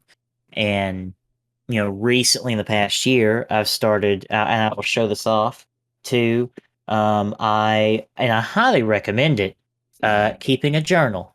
This is over 1 year of journaling. I started this after what I would say was a pretty traumatic event for me that I was going through with some really close friends of mine. With us not talking and them being very angry with me for something that I did. Um, so I started it after that, and I do daily entries. I track a lot of stuff, because I just felt like that if I kept a book of just feelings, that would be overwhelming. So I track, in my typical kind of. No, I'm not going to jokingly say OCD because I think that kind of discounts like that actual condition. But I track. Let's see what all I've tracked. I track the date, obviously, what shift I work, how many hours I worked, how much money I made on that shift, my total money that I had, my cash on hand, and then in every entry I track sometimes my weight, and then most of the time my checking account balance and my cash that I have on hand, which it's very money centric, which probably something I need to work through. That's not what I was expecting when you were talking about journals. Not to like make it seem like I'm snickering. I thought you were No. talking about like writing down what happened or I do. Okay. I do, but that's Not what that I was whatever saying. you. Like if I just did that, right? I felt like that would be too overwhelming for me Yeah. because to have the book have its only purpose be feeling. Like there had to be some kind of objective purpose to get me to use it, right? And keeping track of all that stuff was something that I knew would benefit me, and it was like an excuse for me to get into it, if that makes any sense. Yeah, that makes sense. Totally. What's fun if you want to have a more a lighthearted detour? I've also tracked and kept up with every vehicle I've ever driven. So, would you like to hear every vehicle that wow. I've ever driven in Why my Go life? not? Go for it, Go on. brother. Even if you've just driven Alright. it for like one off, like a couple of meters or something, you track it. No.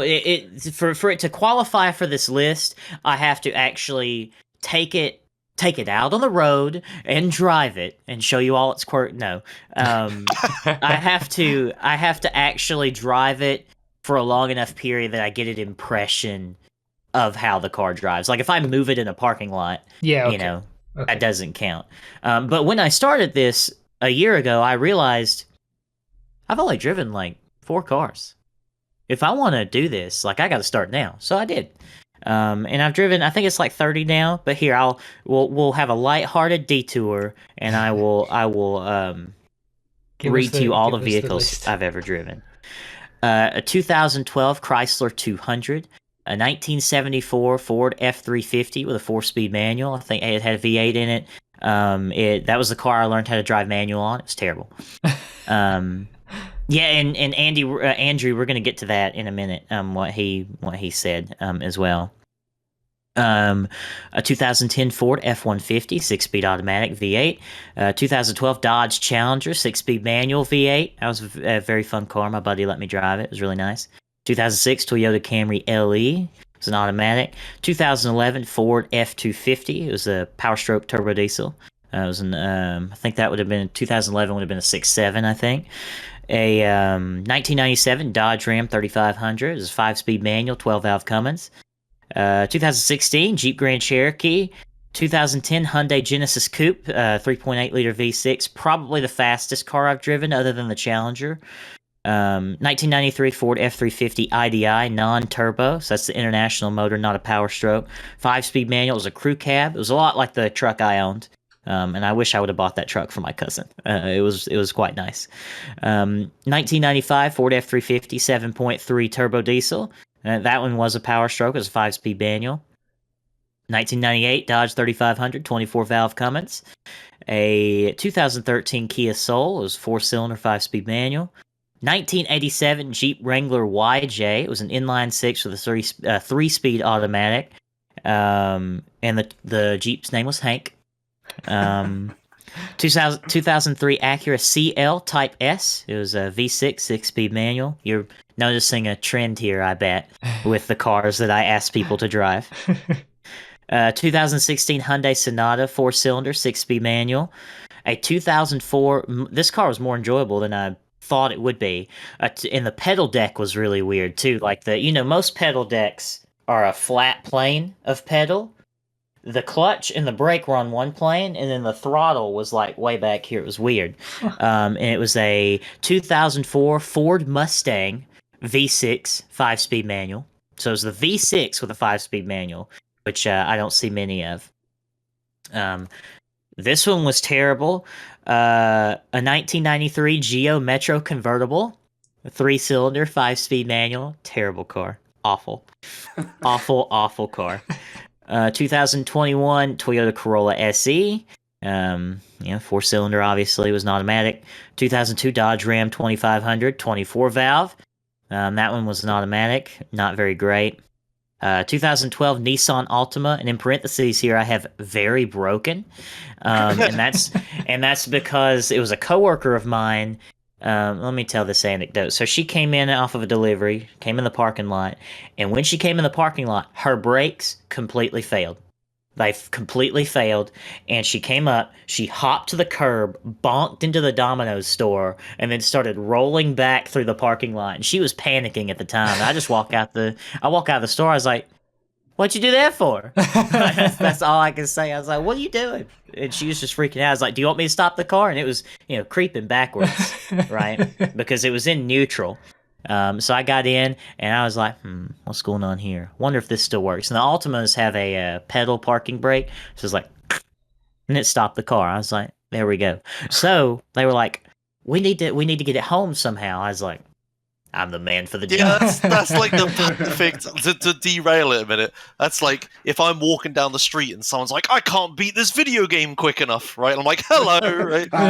You're the perfect man for the job. Yeah. It's amazing coincidence. So I took it, where I work, there's a big parking lot out behind where I work. So I was like, I don't know about this. I'll take it up to the parking lot and we'll see. And I had to sit, like, I don't even know how to illustrate how I had to sit, but I had to sit like this, basically, if that makes any sense, because of the parking brake being a pedal, because the only way I could stop the car is with the parking brake, and I had to gently push the parking brake, like with the most finesse I've ever had to display in my entire life to get this car to stop. So that was a very interesting drive. Sounds exceptionally dangerous. It was very dangerous. I'm glad it was nighttime when I drove it home, and there was no And I'm just very glad.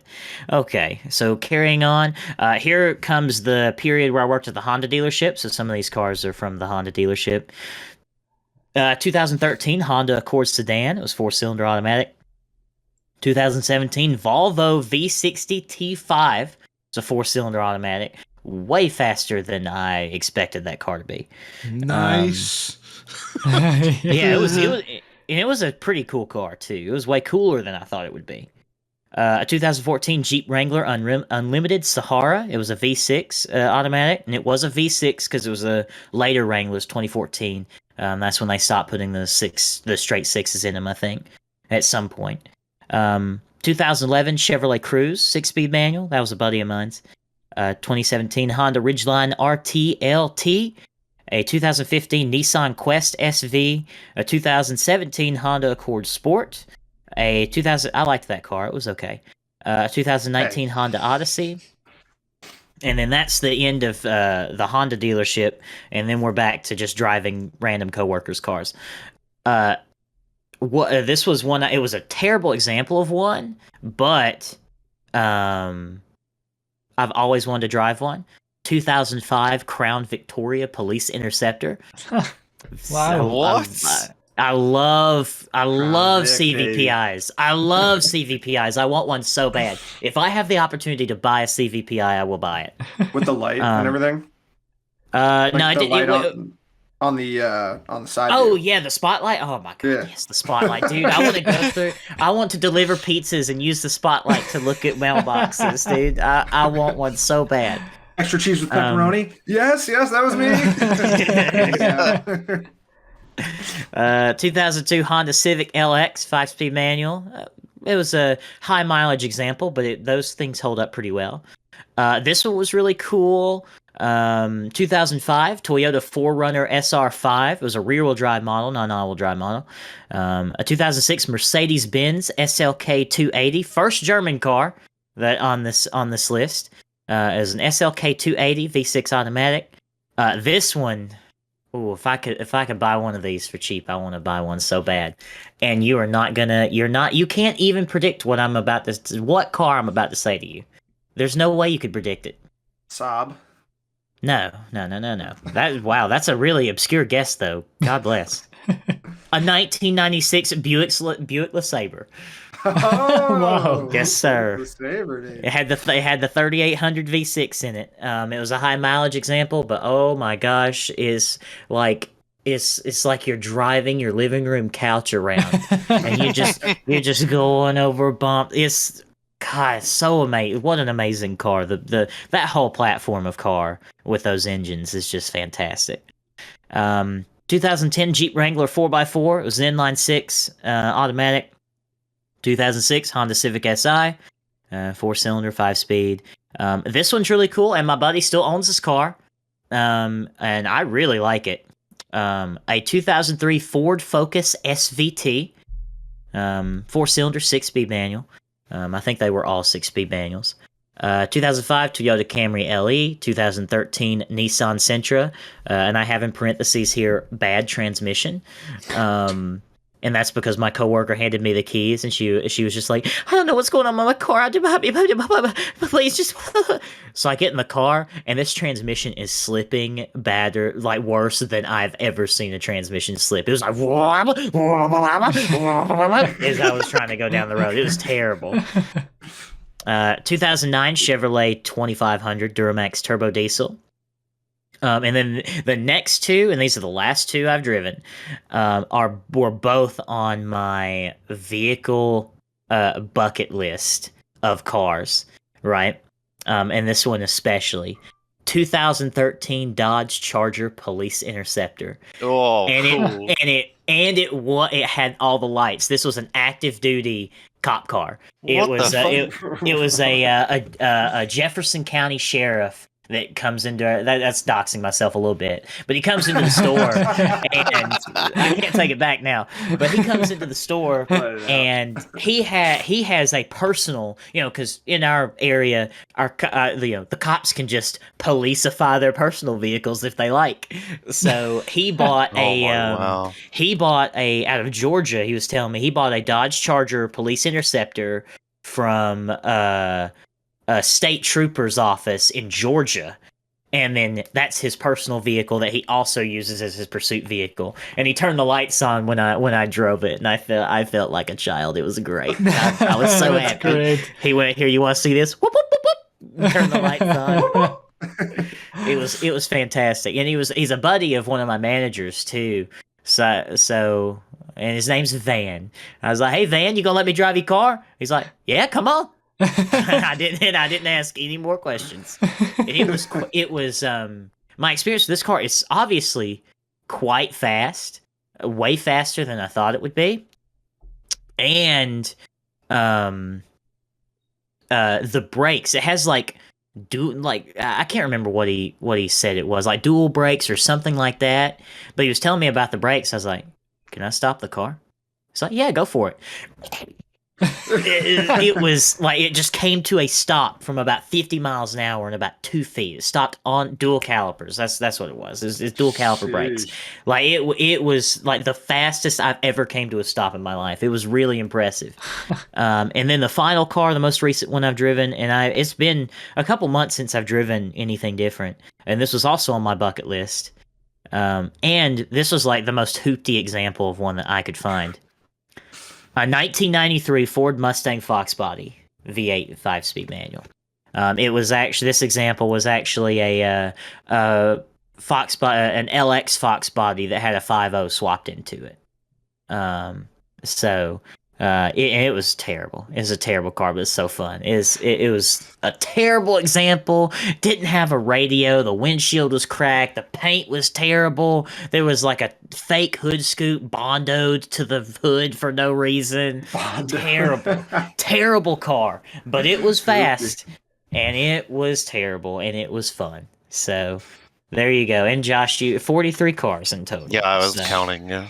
Yeah. So I assume that when people start at county Domino's, they're told, "Oh, by the way, that guy over there, he'll ask you if he wants to, if he can drive your car. That Yes. guy will absolutely ask you if he can drive your car." Oh, absolutely. I will. If you have an interesting car, I will. If I have even the most minute amount of social rapport with you, I will ask you to drive your car. One of the first things out of your mouth. And most of the time, people let me, which is concerning. You should document these incredibly small opportunities to drive other people's cars on a YouTube channel somewhere. I'm sure someone would watch that. Yeah, I could display all of these vehicles' quirks and features. Yep. Yeah, absolutely. Just bring a GoPro to work and just slap it on a mount and just. Whenever the opportunity arises, that someone says, "Yeah, okay, just nice." Immediate. You could call it first impressions. Yeah. There you go. There you go. But it was it was a now that we're done with our happy detour, we can 43-minute detour. A 43-minute detour. Before you go back to it, though, I wanted to say, like, this is a perfect example of just doing something that you enjoy, like documenting these cars. It's so pure. Like, I love it. Yeah, it's great. I like cars. I like cars. But someone had mentioned, like, I recommend that anyone do this to whatever degree that they want to do it. If it's a week, every week you write, or whatever. Like it's been really cathartic for me, and it was really hard to get started. And it's hard for me to get started doing things. Like I explained to you before, I needed the excuse to start it. I needed tracking all my money would be useful, and that has an objective use. Yeah. So there's I've always needed, and that's a realization maybe that I'm coming to in this very moment, is that I've always needed an excuse to be emotional. I've always needed an excuse, and that's something that you have to work through. But even if it's just you once a week, you pick up a book and you write "I am sad" or "I am this" or whatever, and then you work your way towards whatever. Like there's no pressure, and no one's gonna read it or look at it unless you want them to. But it's been very eye-opening for me to keep this book for a year, and there's also a certain sense of pride that like you guys could tell me any date in the past year, and I can tell you exactly what I did on that day and how I felt. Yeah. Great alibi. Yeah. You know? Yeah. Yeah. All right, hold on. Okay, we gotta test this. Okay. I won't read the entry to you, No. Yeah, but of I course, will. but, I'll like- give you a basic synopsis. Yeah. I'm not- Because there's okay, so- only 2 people or 3 people that I've let read this book, and you're not going to be one of them, Josh. I like you. Yeah. but Okay. Yeah. Give me a fine. date. That's Give fine. me a date. October the 8th, 2020. I thought you were gonna say 10th. I was like, if you choose my birthday, I'm gonna. October 8th. I've never been one for 2020, journaling yeah. myself. I tried it multiple times over the years, especially when I was younger, but I just lost interest too quick. Yeah, what kept me going is that I'm really probably something I have to work through. Really commitment based. When I commit to something, I will see it through to the end, no matter what. Right. So it's like emotionally for me, not doing this is no longer an option. So. And hopefully maybe I can get to the point where it is an option where I can stop if I like. But no. Like, anyway, so it was 10th, right? October 10th? 8th. 8th. You said. I opened that day. I worked from 9 o'clock to 9 o'clock, worked 7.5 hours, and I made $47 on that shift, which is well below average. That's bad. Hey, I picked a poor day. Hey. Yeah, you picked a poor day. Oh, October's in the second book, actually. October 8th. Let me read it, and I'll give you a synopsis of what I did.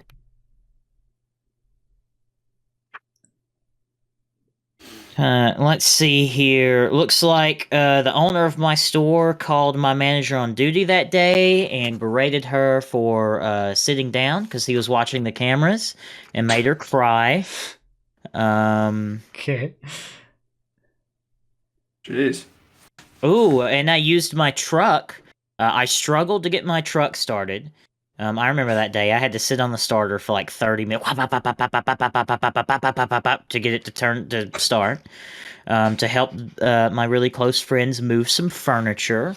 It's furniture they still have. Let's see here. And I gave a coworker of mine a ride home. And I agreed to it not knowing that she lived like in the next county. It was like a 45-minute drive, and I really regretted it. So why does she work at your store if it's 45? Well, she doesn't. She only worked there for a week, so there was no reason as to why. But anyway, that was a lot of more detail than I was expecting. Yeah. Yeah, and I didn't even give you all the detail. Like I left out names and actual events. But yeah. So do you feel like you're sort of in the middle of working through things, right? But do you feel like you've sort of turned the? Do you feel like you're on an uphill trajectory overall, like over the longer period? Or is it not that clear? Like for me, it was pretty clear that there was the worst period, and then something clicked, and then it started to go even very slowly uphill. Do you feel that at all, or is it more sort of fluid? It is pretty fluid from day to day. I don't have because I think because of the medication, I don't have as extreme negative emotions anymore. Or when I do, I feel like they're from external stimuli. Justified. Yeah. It won't just be I'm going down the road and I hear a song that I've heard 100 times and then I start crying, But I think in some ways that I'm starting to improve. Like my emotional state has improved and my level of emotional energy due to the medication and the little bit of therapy that I've been doing. Like I'm able to be more, act more upbeat at work and be happier. But I don't feel as though that I have worked through a lot of my issues that I have, a lot of my emotional issues, and I still have a long way to go in terms of my opinion of myself. Um, so that's something that I really struggle with, and my image of myself and everything like that is something that that's like a constant battle for me. So I get that, but I and mean, you're working on it. Like that's the most important part about the whole thing. You're yeah, actively pursuing a yeah, better experience with that. yeah. Well, I mean, it just got to the point where I had to, for a lack of a better word, give up and start working on it. Like it wasn't going to get any better. It was actively getting worse. Yeah, And it just got to a point where, like, I mean, and I noticed how much of a negative effect I was starting to have on those around me, and how I was starting to upset them with the way that I was acting. And that like a lot of those elements is what drove me to go get help. Um, So because I really didn't like that, because I've always been regarded as, people ask me all the time like how I'm so happy, you know, uh, and I kind of noticed that that wasn't what I was being. yeah. So, Well, um, it's good that you've taken the steps to move yeah, forward. and I mean, this has been a year. Like I haven't, like, these books here were my start, right? Like you like the like where that website for you was. Like I Yeah, feel like these books were my start, at trying to do it myself, I guess. yeah, Um, but eventually, it was ups and downs. Like I started this like at a low. And then I was able to fix some of my things that were upsetting me, not internally, externally, and things started to get better. And as relationships with some people I know grew, um, I started to feel better, and then I just started to feel worse again. But this time it wasn't because something was happening, yeah, yeah. right? It was because of things that were in here, and that's when it's like I need some help. And So but that's the difference this time is that you were mindful of the fact that it was getting worse, but it wasn't through something that you could otherwise blame. You knew that it was all yeah, you, so that was the most yeah, important part. and again, like I said, that, and even now as I'm working through it, it still makes me feel guilty. You know, Yeah, um, and faking happiness is a defense mechanism. It sure is. That's one that I'm pretty good at. So. I'm really good at it. I'm really good at making people think I'm happy. Um, but I didn't have anything else to outwardly blame. I knew that it was everything was in here, and it was something that I needed help with. Um, and as I explore more on my own and with my therapist, you know, um, I think I'm kind of coming to the conclusion that I think it's kind of almost a meme in mental health that it's like, you are the way you are because, your parents. But that, it's true, yeah. and It is true. I mean, that's what I experienced. I think it comes a lot yeah. from that.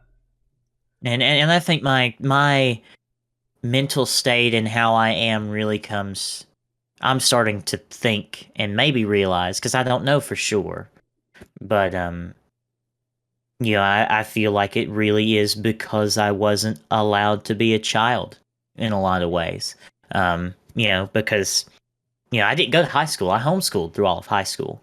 Um, so, like, from the age of 12 to 18, I was isolated. Um, I was playing Red Dead Redemption and Battlefield 3 every day. That was my life. Yeah. I would wake up, I would play video. I wouldn't do schoolwork because my mother wasn't available because she was at work, trying to support us. So she did not really have enough time to school me. I didn't have a tutor. That wasn't something I could afford. So, and I was a kid. I was a child with no one to keep me in check. So I didn't do my work. So I just woke up and I played video games, and then I went to bed. And I woke up and I played video games, and I went to bed. And I did that for 6 years almost. But until I started, spending more time with my cousin and his family, and going to church and stuff like that. Coming out of your shell a little bit. Yeah, and I feel even now I'm really I just feel so behind. I feel like I'm socially and emotionally stunted, and I've been like through the relationships that I've had and the experiences I've had since I started my job, really. It's like I've been thrown into the deep end of a pool and I don't know how to swim. Right. Yeah, So I get that. I need someone to be supportive and show me how to swim, if for a lack of a better analogy, and how to deal with all of these feelings that I have. And there's a book I wanted to there's a YouTube channel and a book I wanted to share that kind of resonated with me a lot in terms of that. And I think when we talk about trauma, here, and there's a Q&A. That's his latest video is a Q&A on this topic. That's pretty cool. I'm going to listen to that at work today. Let me see here. Will this link to his channel if I put it in Discord? And then one of you can put it in the chat for me. So this man is he's an LICSW, and he works with inner child work. That's what he mainly deals with. And I've kind of come to realize that we have these kind of rigid definitions of what is trauma, right? Were you physically abused as a child? Were you sexually abused as a child? Were you emotionally abused as a child? You've got all these things, but in most of what people consider to be trauma, comes from a place of malice, right? Like, my dad beat me because he was a bad man, right? Like he was maliciously taking his anger out on me, or this person did this to me because of their shortcomings, right? And they did it out of malice and negativity. I never had that experience. My mother did everything in her power to provide for me and get me to the point that I'm at now. I wouldn't be here at this point, about to pay off this house and about to have this objectively great life that I'm going to without her. She's, but through her struggles, I've realized that those have affected me. I don't think a 9-year-old should have a concept of what Section 8 housing is, and worried that my mother's gonna not be able to pay the bills. I don't think that children are equipped to deal with stuff like that. And that's stuff that in my life I've had to experience. So, it can be all very underlying as well. Like my mother being very overprotective and anxious all the time about mine me. was too. That developed into me then getting those same sort of feelings about other things. So it can be all sorts of underlying things that you don't realize are there. Even now, I don't take risks. I do not take risks. Every part of me has been conditioned to see that risks are bad, because I never saw my mother really take any risks as a child, or like the risk that she did. It was, we have to do so much work to evaluate, like, how much of a risk is this? What do I have to lose? Yeah. So, because my mother spent her entire life making sure that we were safe. And I feel as though I've made my entire life about making sure we're safe. And that's a lot of stress. Yeah. And it's a lot of stress to carry over whenever you're not in a position to where you need to have that mental or emotional state anymore. Like I don't have to worry whether I'm going to be able to pay a bill anymore. I don't have to worry about, meals. My mother. This is getting a lot more personal than I feel yours was, but I'll just keep going. My mother would make a pot of spaghetti on Sunday, and a cake, a $2 cake. It's yellow cake, chocolate icing, and we would eat it all week, every day. Spaghetti. That was our dinner. Spaghetti is a big pot, and we'd have our dinner time. We would have our share of spaghetti for dinner, and then we do it again and again and again through my whole childhood. And I hate spaghetti. I hate spaghetti now. I'm not surprised. So it's things like that. Like I don't have to deal with that anymore, but I'm still in the emotional state. And also Of dealing coming with to that. terms with the idea that you don't have to deal with that anymore. Like Yeah. that's a big step. Yeah, and the idea of do I deserve to not deal with that anymore? Yeah. I mean, I haven't really done anything. I just drive around and deliver pizzas. Like, do I really deserve to make what was that? What was that week that it was Like 47 or something. $40 October 8th. no, that was that's not what I That's was a talking bad about. week. That was a Oh, bad sorry. that was a bad week. Let's see here. Here's 1 week from 5/31 to 6/6. I made $17 an hour just in tips alone. That's not including the money I get on my check. Here's one $14.65 an hour, $15.10 an hour, 16. Here's one pay period total that was $16.66 an hour with a 300. And I'm open about this. I don't know why, because watching this like, well, because yes. like I don't know why I am this way, because a lot of people don't like to talk about it. But I don't care. It's not talk something that about I money, keep. you mean? Yeah, it's not something that I Yeah. desire to keep private. So let's Yeah. take my total. I had $11.58 for the pay period with a $348 check, which adds up to $15.06. You take that, you divide that by the 69 nice hours that I worked, and that's $21.82 an hour. 21.80. I made that pay period. I made 21.82 an hour for driving a convertible sports car around in the sun, delivering pizzas. Okay, but have you considered that you're getting tipped because you're really good at it? That Like you're Like very the car. fast, and you get there, and you're nice. there I wouldn't tip isn't. shit unless the guy really impressed me. Well, that's you have a different That's a culture. UK US Oh, difference. okay, but- yeah. Like that's- yeah. I mean, You have tipping to tip the is. driver. Yeah. Unless you want to be like, unless you want Have your to pizza to show stomp up the like earth, upside yeah. down. Yeah, okay. But But especially no, in like the pandemic, like delivery, is pretty important, right? Like yeah, and I'm job. not, and I look, it's that I'm not discounting that I'm good at my job. I am good at my job. I am great at customer service. I am. I'm a cute little pizza boy in his little convertible sports car, and he Little rides extra up. sausage. He's got his little Ray-Bans on. And he's like, "Hey, ma'am, how are you doing today?"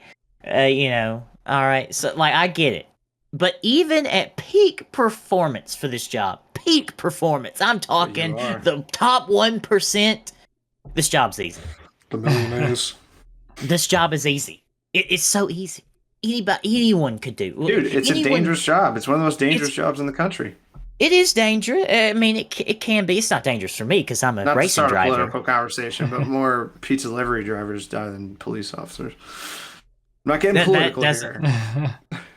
But anyway, like, See, and that's what I'm doing is you're trying to tell me that I am worth whatever I'm You getting, and are, because you are, and I'm That's the telling you that problem, you're right? not. Like, I That's the understand you problem. Yeah, we That's the shouldn't problem. Yeah. aggress it. I do like the irony of you telling us that your job's really easy and you're talking to two YouTubers, right? Like, me and Broughy play video games, right? Like, I think that there's an element where yeah, this is something, you're in the middle of working through all of this, and there's an element that like you can only take on so much guilt of what is going on in other people's lives. You gotta do what's best for you, and that's what most people are doing, unless you're going to become like some martyr or charity organization worker. Yeah, or something and it's not a lot of it doesn't necessarily. It's not like I see some other minimum wage worker and I'm just crippled with guilt. But it's a lot of like people who are close to me who are working harder jobs than me that are struggling. That hurt me. Also says he doesn't take risks and then buys two Miatas. The Miatas were by no means financial risk. They are appreciating assets right now, so they were not risks. To the moon. To the moon, baby. NA Miatas are going to the moon.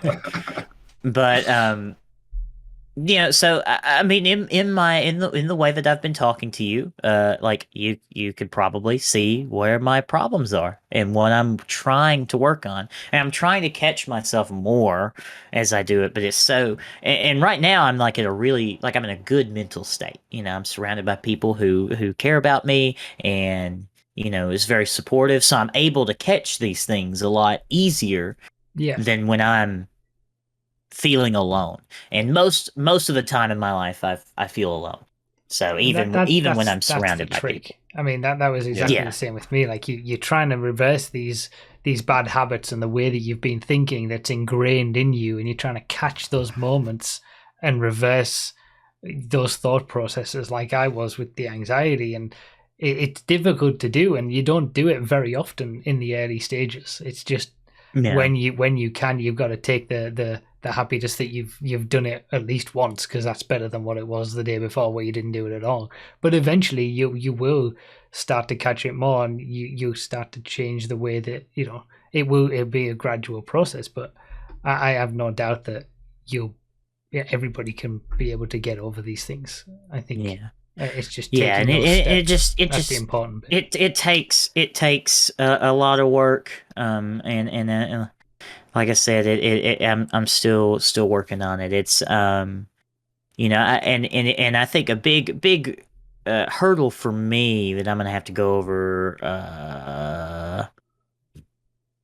like in terms of helping myself and getting help, is that like I feel so ingrained that my opinion of myself is rooted in reality because it's not overly negative, if that makes any sense. Like I have this idea in my head that it's like objective, and it's not. And I have to accept that, and it's really hard because I do give myself praise and I know what I'm good at and the ways that I succeed, but I put too much emphasis on the ways I feel that I fall short, and that's something that I have to work through. Yeah. So. And it's all different for everybody. So you would recommend therapy then? Yes, I think the people. Honestly, I think if you say I'm fine, I'm fine. Why would I go to therapy? You need to go to therapy. I think healthy people should go to therapy. I've heard that be said a lot healthy. by people who go to therapy. Like people get checkups at the doctor. Like you're fine, and you go to the doctor and see how you're feeling. Yeah. Like I always think of it like doctors are like physical doctors and therapists are like mental doctors, right? Yeah. They're two sides of the same thing. Like people have like physical checkups. You should have like mental checkups. Yeah, and everybody and the where I get therapy is a clinic. It's a series of clinics that are in our in my area that do like a sliding scale kind of payment thing. And thanks to me being very poor on paper, Again, the IRS is taking notes. I pay $15 a session. Nice. So that's the bottom of the slide, like pay scale. Yeah. So like if you can find some kind of clinic or somewhere to go that's like that, and you'll most likely like if you want to see a psychiatrist, that's money. But like I'm working with a social worker, and social workers are more than equipped to deal with most people. But and everyone's experience finding a therapist and being with a therapist is going to be different. And it's very possible that you get matched with a therapist that you don't really click with, right? That doesn't work for you. For instance, anecdote from my mother. My mother's recently started, probably because of me, she started to do kind of that. I think it's called BetterHelp or whatever. It's that. Yeah. And her first one that she got matched with was like he just came out and said he was a staunch conservative Christian, and that you're probably not gonna like me, like stuff like that. What? Yeah, exactly. It's like, well, I don't like you now. Yeah, this isn't going to work. So instead, she got matched with a man named Antoine, who is black and gay. So the complete other end of the spectrum. So you like it, but don't let that discourage you. But what I've found and everyone's relationship with their therapist can be different too. Like a close friend of mine that goes to therapy, like they almost have like a friendship kind of dynamic with their therapist, and that's how they feel comfortable talking with a therapist, right? I can't do that. I'm not able to do that. I don't all that I know about my therapist is her name, and that's all I want to know. I don't want to even see my therapist as another human being, if that makes any sense. Yeah. This is for me. It's not for you. Exactly. I'm here to help myself. Exactly. That's really, you're laughing, but that's accurate, because I've realized that I spend a lot of my life being there for other people and helping other people and being emotionally available for other people. And when I go into this is the one time that it's about me with no exceptions, right? And if I start to see my therapist as a person, then I will begin to care about her, because I care about people. And if I care about her, then I will descend into, well, I don't want to share this with her because of how I may make her feel. And that is like, so I've closed that off so that I can talk about, because I've talked about like if I was to see her as a person and care about how she feels, there is a lot of stuff that I've talked about with her, especially in the last session, that I know would make somebody very uncomfortable. But I have to set that to the side, because this important. It's really important to talk about the stuff that makes you and possibly your therapist uncomfortable. Yeah. They're a vessel at that point to just get it through. Yeah. Yeah. So I'm there for your clinical like use as a therapist. I think I would be treating it like that too. I cannot have any kind of personal relationship. She told me she had just mentioned where she went on vacation while she was on vacation, and I don't want to know that. I don't want to know that you went to PCB. Okay? I don't. Cool. Yeah, cool. I don't care that And it's not like she was like trying to share with me. That was our chit chat on the way to the office. Yeah. Right. But it's like even just that little bit. Like I that's my relationship. So it's just you got to do whatever feels comfortable, and you can't be like if you do go to therapy, you can't hold back. You can't. You got to be. I think you got to be willing to talk about anything. You're only cheating yourself if you're not trying to get better. Yeah, and that's the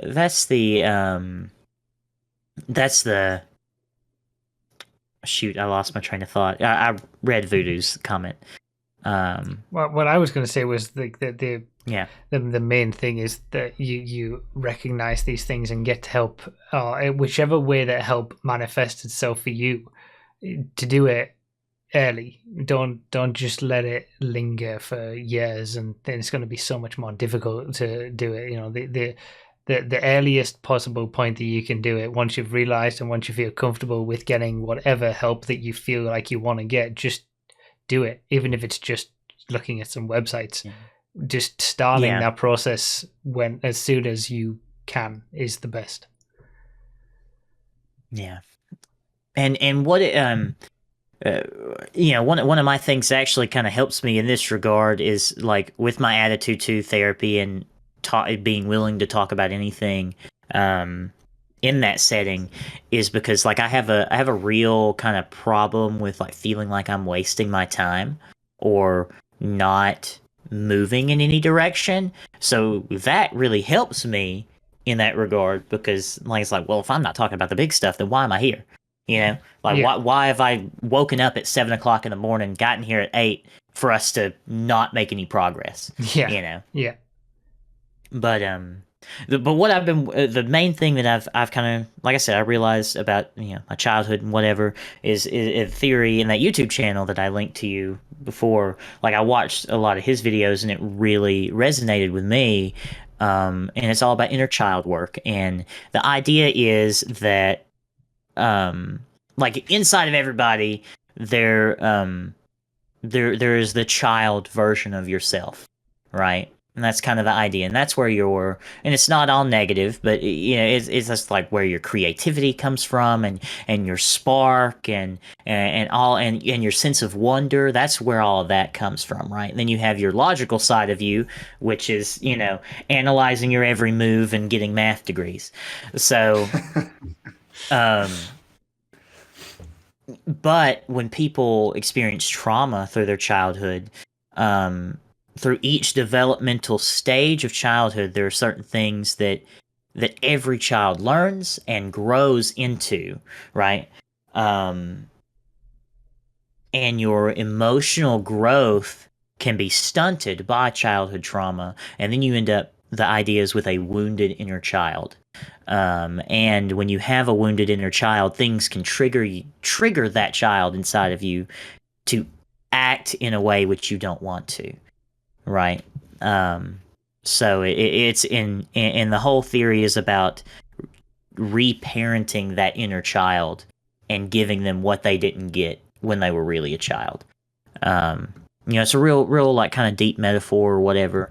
And I've been reading this book. It was written in the 90s, and that guy that the YouTube channel, he recommended like his first episode. He's like, read the first 4 chapters of this. This is a book called Homecoming by John Bradshaw. And I got it in paperback because I hate ebooks. And it's Homecoming: Reclaiming and Healing Your Inner Child. And and that's what the book deals with. And there's a lot of, like, the first couple chapters outline basically what a wounded inner childhood trauma, how it affects you. Then it outlines the good portions of childlike wonder and stuff like that, and what you're trying to recapture. And then the other parts of the book have like exercises that have you work through that. And it's been pretty helpful so far. And it has a lot of references in there to other psychologists and stuff like that. So, you had your book, I have my book, and we're working on it. I think we've got like similar and kind of same problems, I think. It's something that I've learned through looking through all this is that all of these kind of issues are very similar in very specific ways. Like, yes, there's all sorts of different ways that people will get help in different ways, and the actual problems themselves are very different, but the effects that they can have and the underlying reasons for them are all quite similar. Yeah, that's why social workers have a job. Yeah, because you can. Because generalize to a certain degree. Yeah, because you can rationalize. Like I can sit here and I can rationalize. I feel this way and I feel this way, and then because of this and because of that, and it's like the job of the therapist to just keep digging to get to the core of it. And my core is I'm not good enough. Like that. Like it can be summed up as that, right? So I'm not good enough. Yeah. And that, like, once you get and you realize that kind of core, then you can begin to work on it. So it's like, That's it. a lot of the work is getting to that core thing, and then bringing that and fixing that, because as a clear, in my clear mind, surrounded by supportive people, I'm good enough, right? Like I could sit here like, yeah, I'm good enough. It's hard for me to say, but I can sit here and say it. Because it's true. I would say more than good enough, but see, and like that's exceptional, like Best. yeah. See, my You wanna first push back instinct is on to that. explain. Yes, is to push back on Yeah, that, yeah. and We're I not do gonna not let want you. to accept that. But yeah, you've got to go. You've got to go down before you can come back. Well, you have to see. There's a certain balance of like you have to let somebody push back so that you can see the ways in which they push back. Like my response to that, well, it would be a multifaceted response. One, which is kind of lesser, is that like you don't actually know me, and I think that's kind of overplayed. But the other thing that I really have a problem with is that Josh, like I believe that you care about me and my well-being, and just by virtue of that, I think it discounts your opinion on me. Does that make any sense? Yeah, I get it. I don't trust anyone who cares about me to tell me the truth as to how they feel about me. Because they'll say whatever We're it is not that you unbiased. think will make you feel better. Because they're biased. Yeah. Because they're biased in desiring my well-being, so that they're going to tell me that I am exceptional and that I am great and that I am good and all this stuff. But I feel like the ulterior motive to you saying that is not because you feel that way, but it is because you want me to feel better about myself, right? Can I just recommend don't get into YouTube. You'll have all the thoughts of am I good enough in this job. Oh no, absolutely not. That's why I never got into YouTube. That's why I like Twitch, because somebody says I'm trash, it's banned. Yeah, in programming, this is called like imposter syndrome, right? That's why I experience it through that quite hard, like everyone does. It's just like, and in like YouTube and stuff, imposter syndrome is definitely. So I see how you feel. Like you think your job's easy and you feel bad because you feel bad about it. Yeah. Have any of you seen Bo Burnham's new comedy special? No, I haven't watched it yet. I've seen bits of it. I need to watch it. And I just wanted to point out what Mini Mama. Superb from that creative perspective. So Bo Burnham is a stand-up comedian that he started on YouTube in 2006 when he was 16. Became a breakout success on YouTube and then went on to do stand-up comedy specials, but he gave it up 5 years ago because he started having panic attacks on stage, which obviously is not a very good thing to have. Not conducive to performance. So he spent 5 years away from the game trying to make himself better and going through some of the techniques that we've discussed on this podcast. And he was beginning to get better at the start of January 2020. He thought, look, maybe I can start doing some shows again. And then, of course, the pandemic happened. So he decided to do an entire comedy special completely on his own with no help from anybody at all in one single room of his house. And the process is very. I advise you to watch it. It's a really solid watch for anybody that's in the sort of the creative space. It's really I'll give good. that a watch. It's called Inside. Sorry, it's called Inside. Inside. Bo Burnham. Yes. Okay. As Raven. go on. Well, I just before it gets lost in the chat, I wanted to point out what Mini Mama said about the topic I was talking about too. Because you want to make other people happy, you assume that other people do that as well. Yeah, that's Yeah. that's I can tell you, I am not like that. Yeah, I feel like I'm very naive sometimes in that kind of way. But yeah, as Raving said in the chat, YouTube seems to be a really tough place to work for your mental health. Like, yeah, of all the places I could have gone into after going through anxiety, I've really put it to the test over the last 8 years. But yeah, it does. It makes you stronger to come through it. So you got to make those first steps, and it'll get there. Do we have anything more? Obviously, I don't. Mine and Nos. Has anybody else got anything, or are we good? There doesn't have to be anything. I just wanted to just open the floor just in case. And we're not pressed for time. At least on my end, I don't have to be at work for another 2 hours. So Yeah, I specifically rescheduled. You did? Yes, I was supposed to open today, and I swapped with somebody for 3:00. Oh, nice. Yeah, I would just say that I'm glad that you guys are both, finding some solace and getting help, and especially you, Nas. Not that I'm trying to say, Broughy, I don't care about what you're doing. Yeah, don't shit about me. Well, Brough he's farther in his journey towards being healthy than I am. He's a lot further. Like I'm not. I mean, I'm not okay. You're right. Most of the time. Yeah. But I'm glad that you can admit that and that you are getting help and that you're, taking the medicine, because I alluded to it earlier.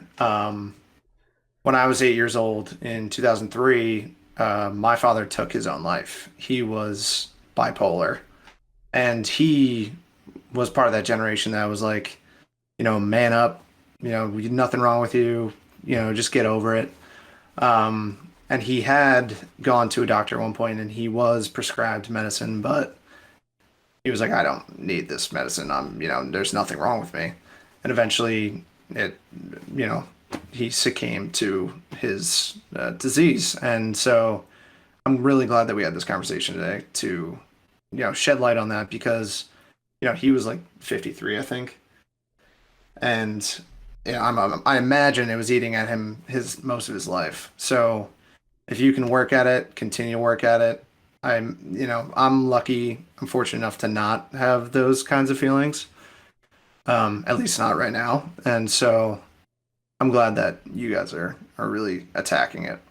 So absolutely. It's important. It is important. It's very important. And I'm glad that in general that the world seems to be waking up to it a lot more recently. Even like you said earlier, RDT, even when I was saying 10 years ago, it didn't seem like there was that much. And over the last 10 years, it's a lot of stuff has progressed in that way. So yeah, it's good. Yeah. Hopefully that, things like that can happen less and less.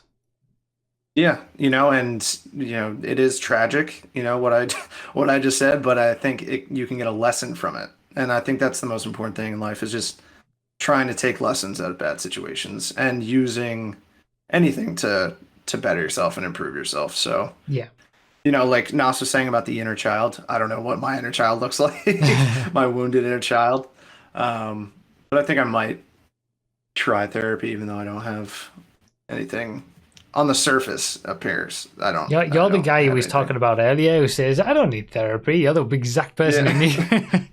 I mean, I'm pretty sure I'm going to need therapy at some point. I don't want to go into all of that, but like, there's going to be some point where I think, okay, I'm going to need to start therapy just because I know myself at this point, and I know that there's things that I'm going to need to work through at some point. It's not eating away at me right now or anything, but it's there, and I'm totally open to that.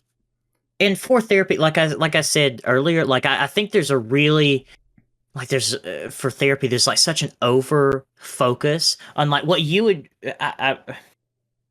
what a lot of people would maybe think like from your situation is that, well, I need to go, I'm going to go to therapy and I'm going to talk about how that event in my childhood made me feel. And it's not like it's not good to be so hyper focused on like events. I feel Yeah. at least, and to be more focused on like just feelings, like because we so many of us spend like our whole days emotionally stunting ourselves because emotions are a lot of times not conducive to work or fun or to happiness. There's no time for So emotions in the modern world. yeah, or at least negative ones for at least. Yeah, So that's good. so Well, it's in that case, then, Whoa. well, Nothing. I was just that was a heavy episode. yeah. It's a good job we We're did the not trigger warning, but what hopefully, do we think about opening the phone bank? What do we think about that? What are people gonna say? Yeah, I we're don't not know, like- doctors. We can't Well, we really could just give it I mean, well, more ask questions about what I mean. I don't know.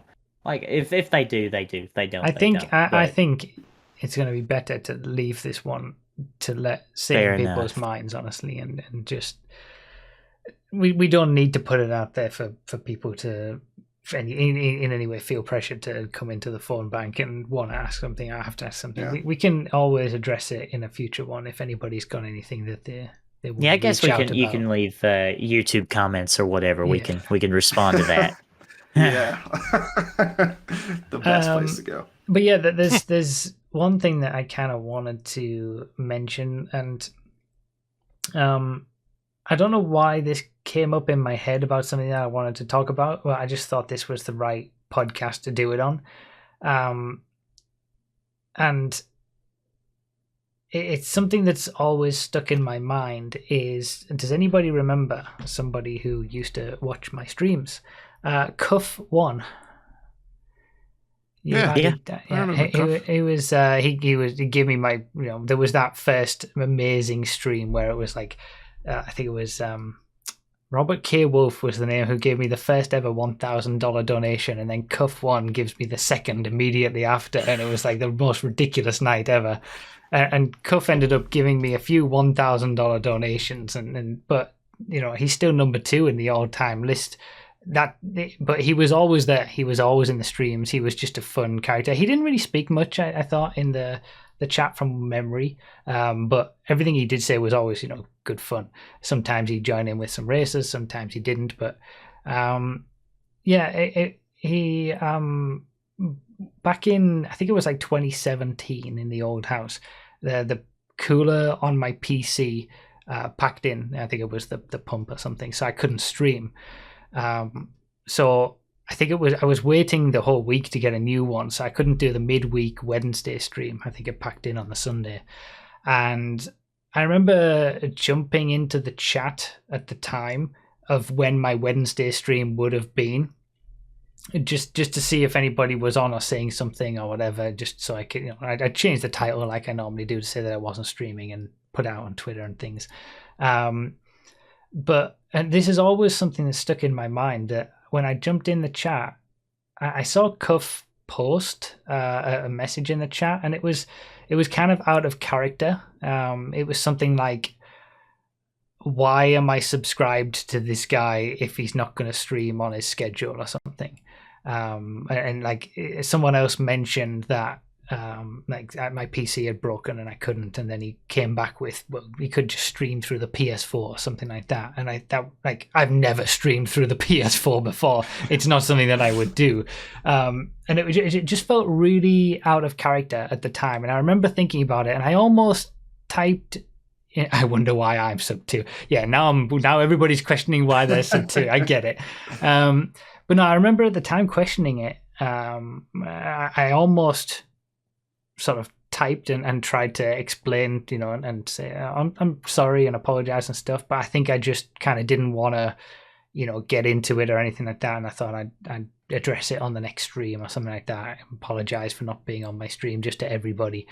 And I never saw Cuff after that in a stream, because I remember looking out for him in the next stream to mention that, and I remember continually looking out for him, and I never saw him again.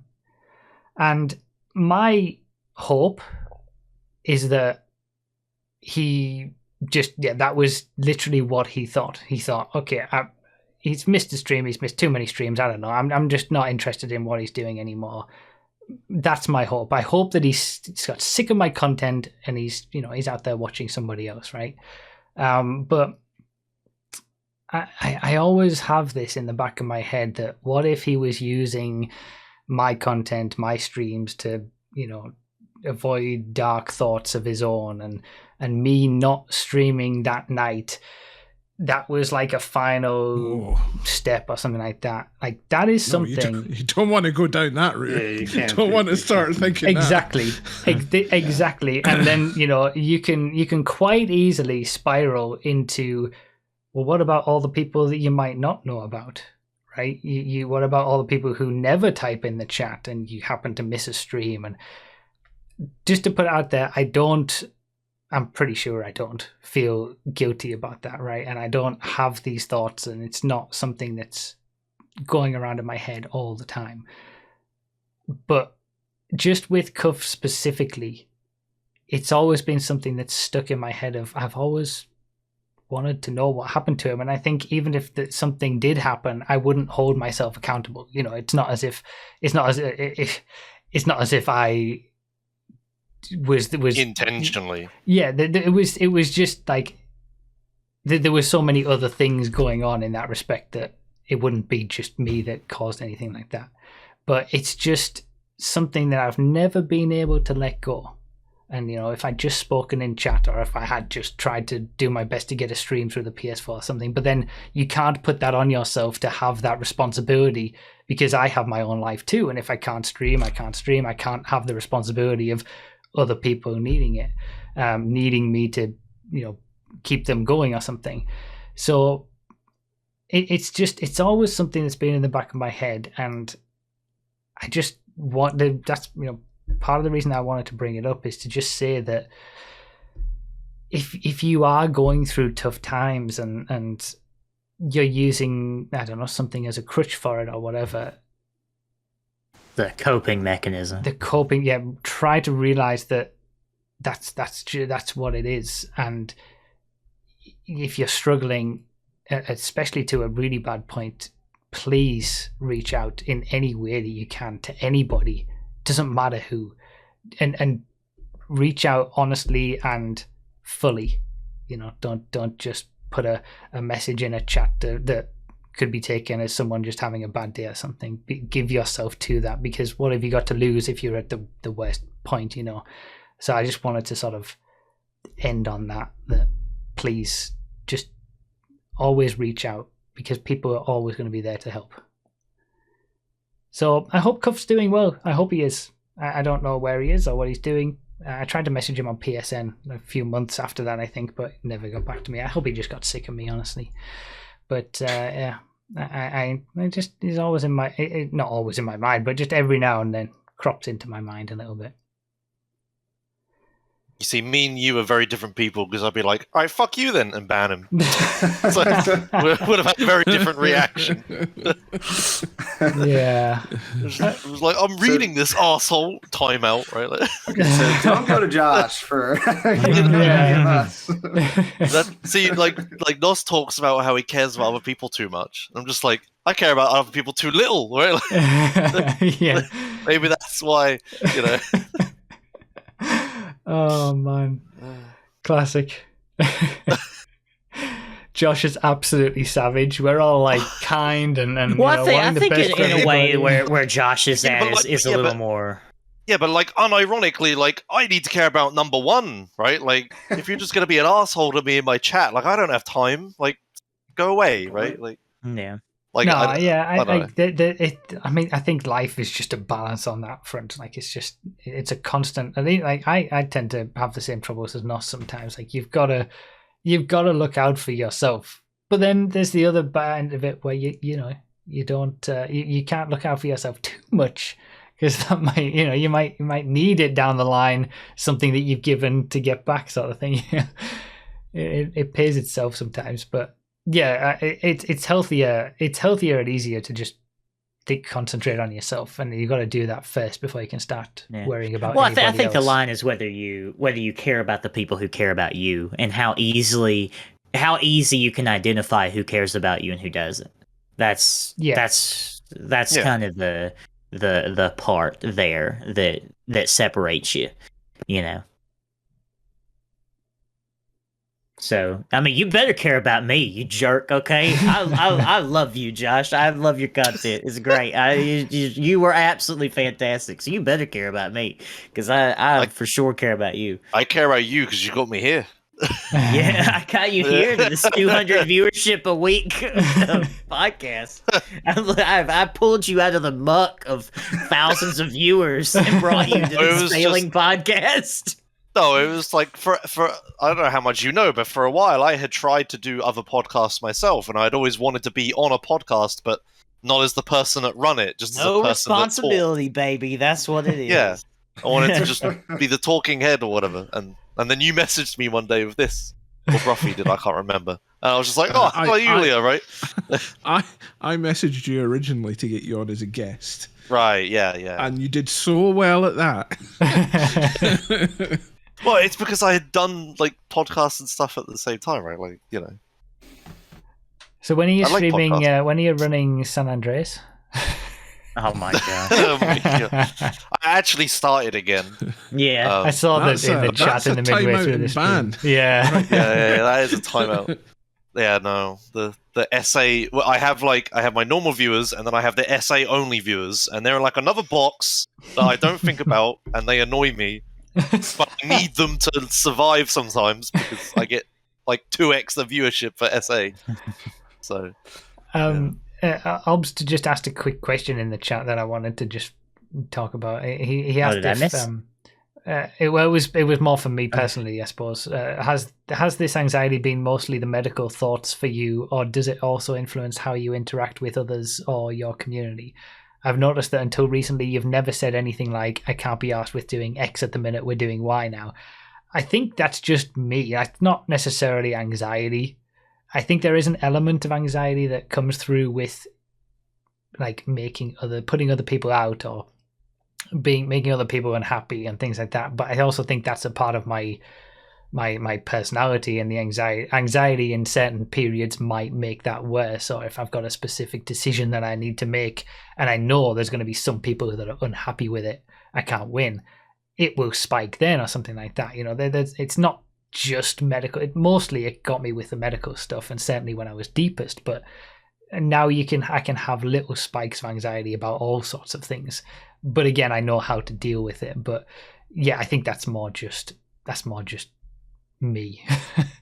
I never want to put anybody out. I think a little bit of that comes with age as well, quite a lot. I know.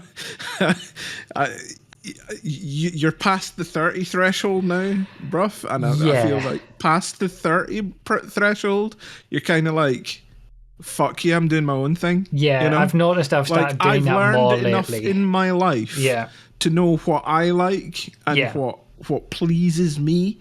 Yeah. If you don't like it, fuck off. Yeah. Basically, that only throughout your 30s it gets more and more and more like that. That makes sense. Like, I've getting less and less.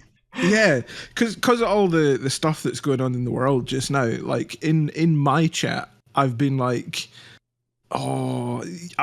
previously I've been like, no politics in chat because it always ends in a shit show. Yeah. Now I'm like, you can have politics, but they have to align perfectly with my politics. Or you can fuck off. Yeah. See, me and Hammer have the same approach. Yeah. It's like, I don't got time for this crap. Like, I don't think I'm ever going to get to the point of like you guys, but I can see how the trend gradually is going towards that as I get older, and like it's gonna get worse and worse. But yeah, it's been nice though, honestly. Like I've enjoyed that lately, where I've always done what I wanted, but there's also been a period.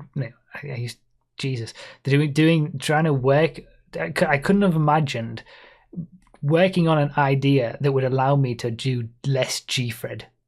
Like Now I have a system that I have a system that I worked on specifically to stop me from doing G-threads and the other monotonous stuff that I started to get sick of.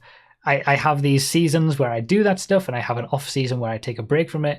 I couldn't have imagined doing that 2-3 years ago, even a year ago. So yeah, I am getting more to that point where I'm doing stuff like that, where I'm learning that, you know, Eventually, I don't there will need be to no please G-Fred. every When single you person all the approach time. Nirvana, there will be no. In my mind, no Yeah. G-Fred. That's What Nirvana. what I've found as I've gotten older as well is not only is there it's my way or the highway, but also to counterbalance that, I also have an overwhelming amount of compassion now for other people and what they're going through, and you know, like it just, as you get older, it just opens up, and you're like, oh shit. Yeah. Like you start seeing the world for what it really is, and you're like, oh, okay. It's quite overwhelming sometimes, but I get that. I mean, it's a house of cards, honestly, when it comes to the YouTube stuff, because, you know, there's the anxiety over not doing something that is gonna make people annoyed, and then will that make the entire channel go down? Will people just get sick? Like, there's a whole house of cards that comes with all of this kind of stuff. So honestly, I'll take whatever I can get, and if I can have some off seasons sometimes without any G-threads, for example, I'll take that progress, and we'll continue to work on that selfishness. We've had a super important question from Liz. Will we be having dinner soon? We'll have dinner soon. Yes, we're nearly done. So fun fact, I forgot to eat before this podcast, and I normally eat dinner at like 3 p.m. Oh no. I'm starving right now, homie. Yeah, I'm also pretty hungry. I mean, we've still got gaming news to do. E3. This has been a long one, but it's been a necessary one, and I'm glad we've done it. But yeah, it's dinner time now. Yeah. Yeah, I skipped board games for this. I was offered a board games night, and I was like, no, I've got an important podcast.